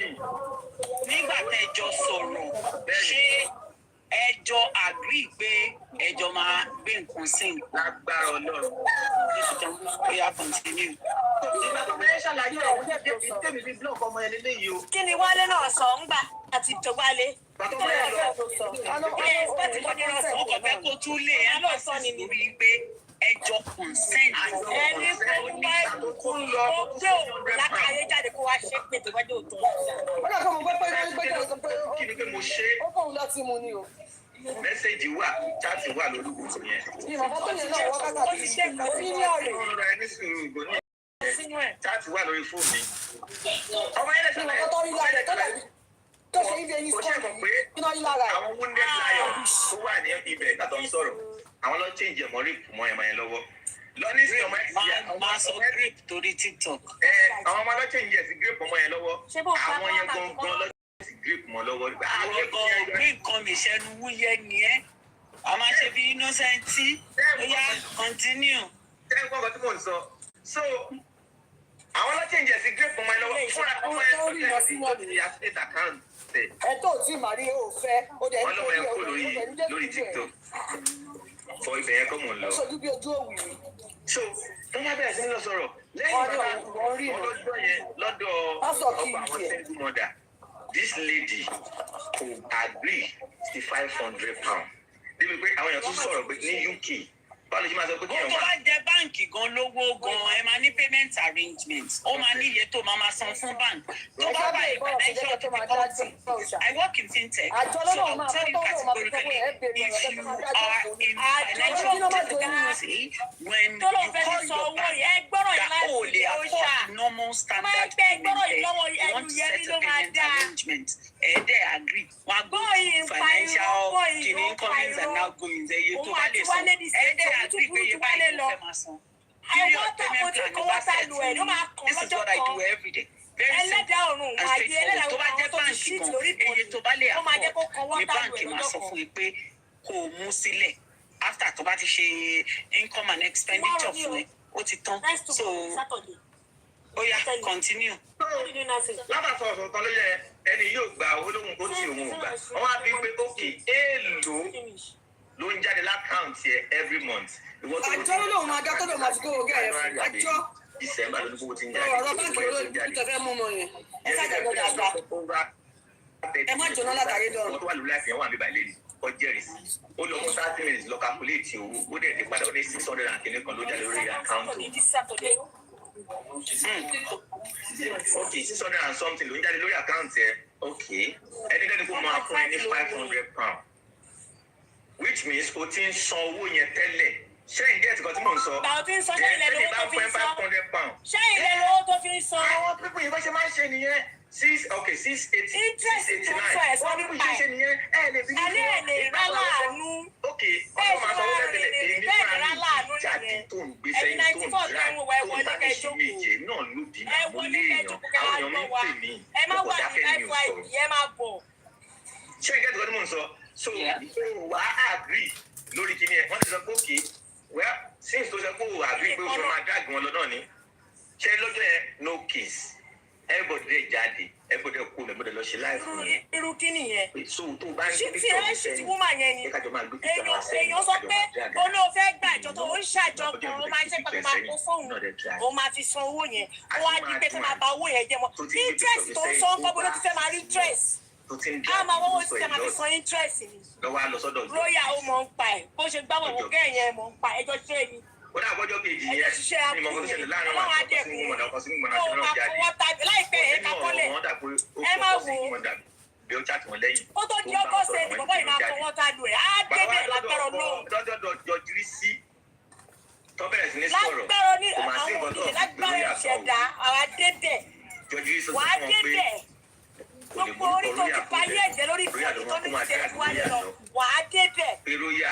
ó wà involve róyà ṣègbà róyà ṣàwò yọjú sí ẹ̀yin náà bímọ ẹ pè mí lẹ́ẹ̀kan tàbí ẹwọ díẹ̀ mi kẹ́ pè kẹ́ bí mi. wọ́n bímọ nínú wọn dàbí ìnà bẹ́ẹ̀ no dey patronize them abeg.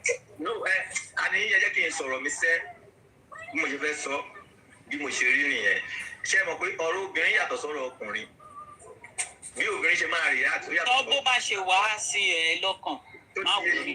bẹ́ẹ̀ náà ni mo ṣe ń sọ kò sí nǹkan tó fi pè mí tán pé róyà ó lè ní òun ló ṣe bá tẹ́ẹ̀dẹ̀ mọ̀ mí rí tẹ́ẹ̀dẹ̀ fi ọjọ́ kan mẹ́sẹ̀jì mi rí tẹ́ẹ̀dẹ̀ gbọ́ ọ̀rọ̀ èèyàn kan tẹ́ẹ̀dẹ̀ pé èmi tẹ́ẹ̀bí mi pé báwo lọ̀rọ̀ ṣe jẹ́ tí mi tẹ́ẹ̀ gbá láyè lẹ́nu mi rí kò sí nǹkan tó fi pè mí tán níbẹ̀ yẹn. yóò ti gbúgbẹ́ ẹ̀ rí yóò ti gbé píkṣọ̀ mẹ́ lẹ́yìn èmi ní láti kú mbẹ́. wọ́n á tẹ̀ pé kí ni you are not justified. mo gbọ́ pọ́ kọ̀ǹpútù torí gisman pè mí wàhálà ọ̀dọ̀ tó fún mi pé wọ́n ti jọ kọ̀ǹpútù pé kò ní drag yín mọ́ kó dẹ̀ máa san 500 yẹn lọ. even gan ọjọ́ tí jọ́sí rí sí ń drag mi gan níwájú ọlọ́run àti èèyàn nsc ni mo ní láti mú pé mo fẹ́ sùn. torí àwọn èèyàn kọ́ wọn máa sọ̀rọ̀ ń bí báyìí tó bá yẹ kí mo ti gbé poison jẹ lọ́jọ́ yẹn mo ti kú. tí wọ́n yẹ sọ̀rọ̀ sí mi yẹn tí mi mọ́wọ́ tí mi mẹsẹ̀ tí mo ti kú dànù. àwọn náà lọ máa padà wá síta lọ́ máa sọ pé ẹni yìí o nítọ́ ṣe fún òda. tí n bá ti kú lọ́jọ́ yẹn ẹni tó mọ̀ tó wà lẹ́gbẹ̀ẹ́ mi tó mọ̀ pé mo kú ẹ̀ halẹ̀ mẹ́ni bọ̀ tó gbọ́n sí wa tó bá ti kú kí ló fẹ́ pa ẹ́ tó bá ti kú kí ni ọbẹ̀ fi yẹn halẹ̀ tó bá ti kú kí wọn lọ́rùn náà tí wọ́n fẹ́ máa fi kú ẹ̀ halẹ̀ kọ́dé pé tí wọ́n bá lórí ẹni tó tó jẹ ni. bọ̀bá àdì tó rà sí ọ̀nà tó rà fà ìbára àdúrà lé gan. kí ni ìgbà tó bá ti kú sọ́rọ̀ ẹ̀ ni ó wọ́n fẹ́ rẹ́ ní kú ni. ní tuesday náà ọdún bá fẹ́ kó bá yí ẹ̀ ṣe náà. tẹ̀ẹ̀dẹ̀ jọ́ọ̀jì mi ẹ̀dá ọjọ́ jù síba tó dé tàbí. tẹ̀ẹ̀dẹ̀ jọ́ọ̀jì mi láì gbọ́ látẹnu mi. lójú tí ò jọ́ọ̀jì ẹ kò jọ́ọ̀jì ẹ. everybody sọ nǹkan tó rí ni kẹ́hìn dẹ̀ sọ opinion ẹ̀ àwọn jísù máa tàtìpà wọ́n lọ fún wáyé títí mi jọ́ọ̀jì sí òkú ọjọ́ ìgbẹ́ ní òṣèlú ẹ̀kọ́ bó ṣe máa fẹ́ gbé yín olóyún ìfẹ́ yìí. ẹ ṣe pé ní méjì kẹ fún wọn lè rí kẹ ìṣẹ́lá àdúgbò ló ń dáwó fún ẹ tó fi ń ṣe giveaway ó sì jẹ́ pé ìṣègbè ìwọ ló ń fáwọn èèyàn lówó ni nǹkan tó lè fi wúlò ní ìwọ kọ́ ló ń fáwọn èèyàn lówó ń gbowó lọ́wọ́ àwọn èèyàn ń fáwọn èèyàn. mo ṣe é pè mí ṣe bí kí ni ìwúlò ẹ wèrè. ṣe é bí mi léèrè pé báwo lọ̀rọ̀ ṣe jẹ́. ẹ lọ sanwó ẹ ìwọ ló mọ ìwọ ló fún wọn tó bá yẹ kẹlẹjẹ ni lẹjà bá gba owó ẹ. ṣe é gbọ́ látẹnu mi ṣe é gbọ́ láti ẹnu mi ìwọ ló lọ wá ọkọ ọ̀rọ̀ fún láti gbá wúmà mi. torí pé mi ò sí inú àwọn tó máa sọ pé kí fúlàdì máa san owó yẹn fún níwájú ọlọ́run àti èmi gan mo tún gbáwájú tí mo tún gbẹ̀yìn lórí olówó àwọn tó sọ yìí according to Sholad ọjọ́ 200 ọjọ́ 15 owó yẹn ṣe wọ 12,000 something kì í ṣe pé ní èkó 13,000 fún straight and then you ever suppose pé ẹni yìí gba owó kòkò múlẹ̀ ẹni tó bá gbowó lówó àkọọ́lẹ̀. kí wọ́n máa wò lẹ́yìn gbogbo ọjọ́ yẹn wọ́n bẹ̀rẹ̀ sí lọ́jọ́ kejì wọ́n tún lọ ọ̀hún tún gbọ́dọ̀ wọn jọjú rí sí mọ́ wọ́n tún lọ gbé píkṣọ̀ mi sẹ́yìn kẹ́ bá mọ̀ pé ẹni yìí ó kúndùn pé kó bring èèyàn down àbí pé èmi gangan ló target ó tún wá lọ drag mi fake prophet ó máa jà fún ọmọ píkṣọ̀ ọmọ ẹ̀ àti òun gbogbo sẹ́yìn píkṣọ̀ tí èkó wà lẹ́yìn ẹ̀kọ́ wò pé ó wá ṣe bí victim. ọjọ́ Monday èyí ẹni ìtúbọ̀ ta èdè lẹ́yìn lọ́sọ̀ kó má dà oṣù tí ìparí sẹ́ni máa san 500 wọ́n tún bẹ̀rẹ̀ sí ní drag yẹn kí. ọlọ́run sọ fún yín pé tí tẹ máa fi sanwó ọmọ máa drag ọlọ́run sọ fún yín bẹ́ẹ̀. ó lè lè ògbọ́n náà. lẹ́sẹ̀kẹsẹ̀ mo ní kó tí ẹ bọ́bọ́ yẹn drag yẹn láì mọ́ bọ́bọ́ tẹ́ drag yẹn ọ̀bí tiwa ìbáyìí àgbà tí wọ́n kọ́ mà tipẹ́tipẹ́ ìwọ bá ti di certificate àkáǹtì àti sálọ mélòó lára ẹ. wọ́n wá bẹ̀rẹ̀ sí sọ fún mi pé àwọn fẹ́ bẹ̀ mí àwọn débi iṣẹ́ àwọn rò ó àwọn fi work phone àwọn fi pe Yemi Debs pé Yemi Debs ló sọ fún àwọn ṣáà ní wà ní kó wà ní sùkọ ẹ máa gbọ́ kọ̀ọ̀rùn fún un ẹ máa gbọ́rọ̀ yìí o àtọ́ pè mí àwọn èèyàn wà lórí fóònù pẹ̀lú mi. ẹ ti jọ pa jọ kú pẹ̀lú àwọn kan. wọ́n ṣáà ní pé kí n join call cheget pé kí n join call pẹ̀lú ẹni yìí. o tí fi obìnrin òun kì í mọ́lẹ̀ bẹ́ẹ̀ sọ bẹ́ẹ̀ fún ẹ. jìlá ẹjọ́ mo fi Ọlọ́run bẹ̀ yín wọ́n ń gbọ́ yín tó bá fẹ́ yọ kámẹ́rà wọ́n ń gbọ́ yín wọ́n ń gbọ́ yín wọ́n máa fẹ́ nára wọn sọ nǹkan tó ṣẹlẹ̀. aláwìjáde. ẹ kọ́ ọ̀nà ẹ̀wù everybody ẹ bá mi lẹ́rù. mo ní fún ìdí àṣẹ ń bíbá ẹ̀ gan-an. ọ̀rọ̀ yìí àbùkù tí mo ti kàn ń bẹ̀ kò ṣẹlẹ̀. ìgbà tọ́rọ̀ ń ṣẹlẹ̀ ọ̀rọ̀ kí ló ń pè Sholad kan sọ èyí tí bá rí títì lọ. ẹ má bínú ẹ kúrò lẹ ẹjọ́ tá lẹ́yìn gangan báwo lè sí Sholad àbí. bíbélà kan ń sọ bíbélà kan. ẹ ṣe. Sholad wọ́n sọ̀rọ̀ ẹ̀ Sholad dẹ́yìn náà ẹ̀jẹ̀ sọ ń sè é. pé báwo lè jẹ́ tí n bá rí lábàbí ní ọ̀dọ̀ róyà ń ṣe amúlẹ̀mọ̀ kó ló ń jẹ́ bẹ̀ ṣe understand but tí n bá rí títì mi ìmẹ̀ tó ń jẹ́ bẹ̀ ṣe understand mi ìmẹ̀ tó ń jẹ́ Sholad.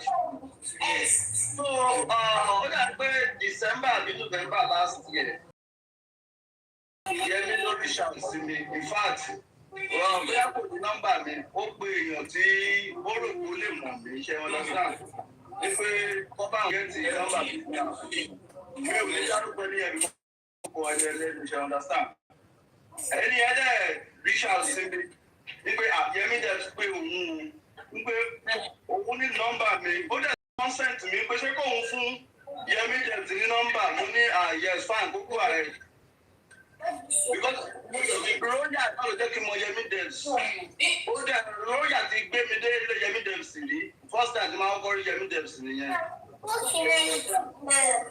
Èmi bóyá màá ní kì í ṣe alájẹsẹ́. If I want to take everybody back, mo rí pé to some extent me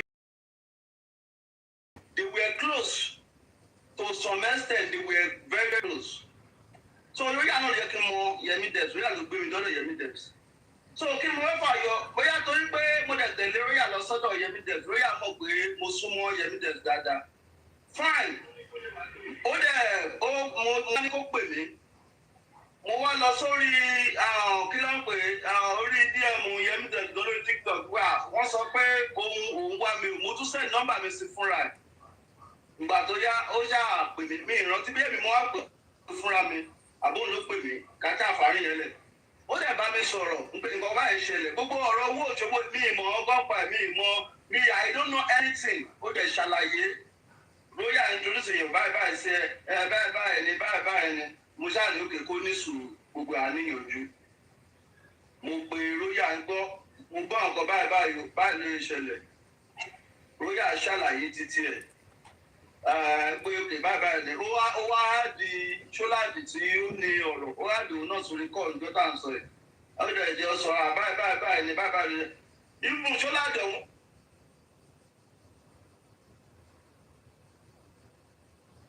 Ní àwọn ọ̀rọ̀ tí ṣọ́láàdì náà sọ níjọ́ yẹn.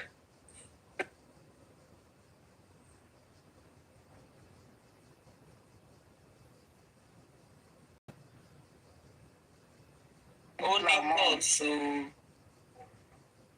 they'll be back soon. Whilst you're waiting, okay, he's back. Yeah, I think go. Mo dẹ̀ bá wọn dá sọ̀rọ̀ yẹn jọ yẹn. Mo dẹ̀ ń jẹ́ kó máa yé wọn pé Ṣọ́láàdì royal ẹni yìí èmi ò fẹ́ mọ̀ kó tó ṣẹlẹ̀ láàrin yín bọ̀ ọ̀rọ̀ owó lélẹ́yìí. Ó ní 13,000 ọlọ́run dẹ̀ ṣe Ṣọ́láàdì fúnra ẹ̀ ò deny ó ní lóòótọ́ ló mo dẹ̀ ní òkè Yẹmí o number one ẹni yóò dẹ̀ ọkọ̀ deny pé òun yá òun lówó náà pé fine ààrẹ ojútùú ọ̀rọ̀ adẹjọ́ sọ̀rọ̀ Yẹmí ní òkè wọ́n yọ £269 bí kankan lórí direct debit ló sọ ń gbà yẹn mo wá sọ pé òkè báwo ni wọ́n ṣe lè máa san at least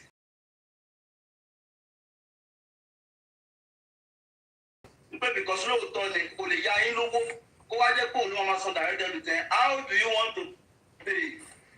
Ìyẹn jà lọ pé òun ní ìwà school gangan wọ́n jà àgbé òun máa san 150 lóyà wá àgbé ìjọ ẹ̀ pé òun náà máa fi £100 kún ó jẹ́ 250 nínú 260 something. Ẹni tó bá ti san 250 nínú 260 ó ti fẹ́ẹ̀ tán wọ́n dẹ̀ sọ́wọ́n Yẹmí Devs pé òkè ìwọ ló ti sọ láti jọ yìí but at this stage ẹni náà máa san 250 ó ti wà relieved eléyìí tó máa san bẹ̀ kò tó £20 mọ́ so at least let's make peace Yẹmí Devs lóhùn ògbà ó gbọ́dọ̀ máa san 268 àbí 269 ní ìṣẹ́ 260 something ṣá tó lé kò lórí fóònù lóyà náà bínú kò lórí fóònù ó wá Yẹmí Devs wá pè mí padà àdẹ̀jọ́ ó wá ní òkè òun ti gbọ́ òun ti agree mo wá ní náà ló ti agree nǹkan tó bá ti agree yẹn jẹ́ kí wọ́n máa sọ mo dẹ̀ tó wá sọ fún jọ yẹn pé owó tó ń gbà díẹ̀ at least ìwọ náà tẹ máa wò pé òkè ó ti ń gbà fún ẹ̀jẹ̀ díẹ̀ má rò pé òkè bó ṣe fún yẹn nǹkan kan ó gbọ́dọ̀ máa òun gbà díẹ̀ lẹ́yìn àbá jẹ́ ní kíní kan thousand tó ń san 50 tó ń san 100 ó at least ó ń san padà mo dẹ̀ ṣàlàyé fún later àwọn royal náà rẹ̀dí àti padà sórí fóònù ìyẹn dẹ̀ lọ bẹ́ẹ̀ so èmi mo ti gbàgbé ẹ̀yin gbáyé láti MTF sọ̀rọ̀ dáadáa ó yìí ń pè ní ó dé stage kan ìyàwó mi kan tẹ̀tún máa ń kanra pé ẹni tó ń pè ó ń pè mí lẹ́yìn ìgbà yẹn later mi mọ̀ nǹkan tó ṣẹlẹ̀ ó blọ́ọ̀kù mi ó wá blọ́ọ̀kù mi gbogbo bá mi bá wọn dá sí mọ́ gbogbo yẹn drag ara wọn ìtàn drag ara wọn up and down mi ò bá wọn dá sí mọ́. So what did your Monday stroke Tuesday? Lórí àwọn play dáìsì àwọn èèyàn play bet lórí life because nǹkan tó bá àwọn ló máa ń ṣe everybody ṣáà ń play bet gangan èmi náà wá join I was having my fun so mo dẹ̀ join ajá wa ṣe wọn ni tí kí ló kọ̀ ọ̀gá iná mi ìrántí ẹ̀ tó wá dá ọ̀rọ̀ Yẹmí Devs sílẹ̀ ṣe understand àwọn ọjà sọ̀rọ̀ Yẹmí Devs so ibẹ̀ lèmi náà ti wá dá sí ọ̀rọ̀ yẹn so nígbà tó wá di àárọ̀ ọjọ́ kejì ṣáàtẹ́gbọ́n lọ sùn ó wá di àárọ̀ ọjọ́ kejì mo débi iṣẹ́ níwájú Ọlọ́run that was Tuesday morning mo wá débi iṣẹ́ níwájú Ọlọ́run àtọ́ba tó dá yàtọ̀ ọ̀run gbogbo nǹkan tó mí nínú nǹkan mi àti etí òmí I never plan anything with Roya ń pè máa pè Yẹmí ẹ tó tẹ̀sí block mi ṣe understand báwo ni fẹ́ reach out sí mi ò anything but èmi just for my own church mind mo kàn dé ọ́fíìsì náà ni kò tí ì pé 30 minutes mo wọ ọ́fíìsì mo kàn ń ro ọ̀rọ̀ yẹn mo wá ọmọ ẹ ti block mi mo ní work phone náà kò ní work phone mi mo wá mú work phone mi mo wá fi pè é God so good ó gbé call mi ó bá mi sọ hello who is talking mo ní big loud bó ṣe gbọ́ pé big loud ó kàn bẹ̀rẹ̀ sí ní bú mi lọ ní big loud ṣé ẹ lè pè ní ṣé ẹ lè ṣe gbá ṣé ẹ lè ṣe pọ̀dọ̀ kìnnìkan ẹ̀ṣẹ̀ pọ̀dọ̀ mo yà ní òkè mo ti gbọ́ ó bú mi tán àgbà tó yá ó kàm mo lè bá a sọ̀rọ̀ èmi àti ẹ sọ̀rọ̀ èmi àti ẹ fẹ́ sọ̀rọ̀ almost 2 hours tó fi ń bá mi sọ̀rọ̀ mo wá ní okay ó dẹ̀ ń tẹ̀ mọ́ mi létí pé òun fẹ́ bá Roya sọ̀rọ̀ before that gbogbo gbàdọ́rọ̀ ẹ̀jẹ̀ ìṣẹ̀lẹ̀ ló ti ń pè mí pé kí sọ pé kí Roya pé òun ò fẹ́ drag Roya into this I don't want to drag Roya into this àwọn tí Roya mọ̀ pọ̀ kí ní Roya pé òun kò agídí Roya náà sọ pé òun ò ní pè é ló ń tẹ̀ mo sọ fún Roya kó pè nígbà yẹn gbà kí ẹ pọ́ mọ́ ẹ̀kẹ́jọ sọ̀rọ̀ Roya náà sọ pé òun ò ní pè é so gbàdọ́ wá di ìjẹta yẹn mo wá bá Roya sọ̀rọ̀ nǹkan ọmọ yìí sí oyin insist pé òun fẹ́ bá ẹ sọ̀rọ̀ ọmọ máa kú ọmọ máa yè tí ẹ bá ẹni tó ti ń dàgẹ̀ látijọ́ ẹ̀ tí ẹ bá sọ you don't know what you want to say or what you want to talk ó ní interest fẹ́ bẹ́ẹ̀ sọ̀rọ̀ Roya ṣá agree pé òkè òun máa bá sọ ó kọ́kọ́ ṣagídí mo ní ọmọ yẹn kò lè stop àti máa drag òun sẹ́ẹ̀ kò lè stop àti máa drag òun ti tàn àwọn ti fún àwọn akọ́mọ́bá 500 Roya fẹ́ràn ṣọlá kan máa 500 every month mo ní òkè at least ẹ̀ yìí bá sọ̀rọ̀ so Roya ṣá gbà mo dẹ̀ pé Yẹmí Devs because orí kìí yá dùn mo dẹ̀ pé Yẹmí Devs mo wá hàdì Roya náà mo ní òkè Roya ti gbọ́ orí àwọn mo máa hàdì Roya mo dẹ̀ bá sọ̀rọ̀ mo ní tí n bá hàdẹ̀ má tún pariwo kó má dàgbé òun náà má tún bínú lọ ẹjọ́ bára ẹ sọ̀rọ̀ if you don't want me to listen to the conversation I will leave the call for you two to talk bọ́n bá tí mo já pé wọ́n dáhùn méjì join call mo bèrè lọ́wọ́ wọn the same thing mo sọ ẹ pé ṣé kí ẹ bá fẹ́ kí n kúrò bí màá drop Yẹmí Devs sọ pé òun ò ní problem pé ìsókè ìṣèbémi náà ni mo fẹ́ àdá pé èmi náà ni mo bá náà call you is fine by him kí n dúró okay mo dẹ̀ dúró Yẹmí Devs ló start the conversation Roya tẹ̀ kọ́ fẹ́ máa ó ti ń dáhùn bẹ̀bẹ̀ ẹ̀ ti Yẹmí nǹkan tí n bá rí fún ẹ má bínú mo wá ní Roya nǹkan tó má bínú tó ń sọ ikọ́ ẹni ìfẹ́ sọ̀rọ̀ jẹ́ kó sọ ti mú ẹ̀ tí wọ́n lè jẹ́jọ́ sọ̀rọ̀ conversation tá à ń sọ yìí Yẹmí lòun ń kọ́ọ̀dù ẹ̀ kó lọ bí ẹ̀ lẹ́nu ẹ̀ ibi tẹ́mi bá ti jẹ̀bi kí everybody sọ pé nǹkan báyìí ló fi jẹ̀bi o mo dẹ̀ wá ń bá sọ̀rọ̀ 3 hours almost 3 hours in fact mi gbogbo iye ibi iṣẹ́ ọjọ́ yẹn mi gan fúnra mi mo kàn try àti email back gbogbo email tí mò ń gẹ̀ẹ́sì iṣẹ́ mo ń try àti send email back I wasn't in the office I had to go outside because èmi nìkan kọ́ ni mo wà ní office káwọn èèyàn wò pé mo kàn wà lórí call láti àárọ̀ di tí mo fi ṣe tán so àwọn méjì ọjà sọ̀rọ̀ lọ òun náà sọ àwọn nǹkan tí Roya ò mọ̀ fún Roya náà sọ àwọn nǹkan tó òun náà mọ̀ fún ṣe understand mo wá bèèrè lọ́wọ́ Yẹmí ṣé ẹ̀gbọ́n mo bèèrè lọ́wọ́ Yẹmí mo ní Yẹmí òkè ibi tọ́rọ̀ dé ìwò Roya náà ti ṣàlàyé ẹnìjà pàtí jọjọ ẹ̀mí èlò tí ìjọ sọ̀rọ̀ one on one mo ní Roya náà ti ṣàlàyé pàtì ti tiẹ̀ ṣé oyè ń bìlífù wípé Roya pé wọ́n jọ pre-plan ní nǹkan tó ṣẹlẹ̀ yìí ni ó ní òun yìí bìlífù gbà tó yá ó ní òkè òun máa fún ní benefit of doubt wípé because òun náà ti ń fíù fún pé ó dà pé kò mọ̀ ọgbọ́n pa ẹ̀ òun náà dẹ̀ sọ ní gbogbo conversation yẹn kó lọ play lẹ́nu wẹ̀ pé òkè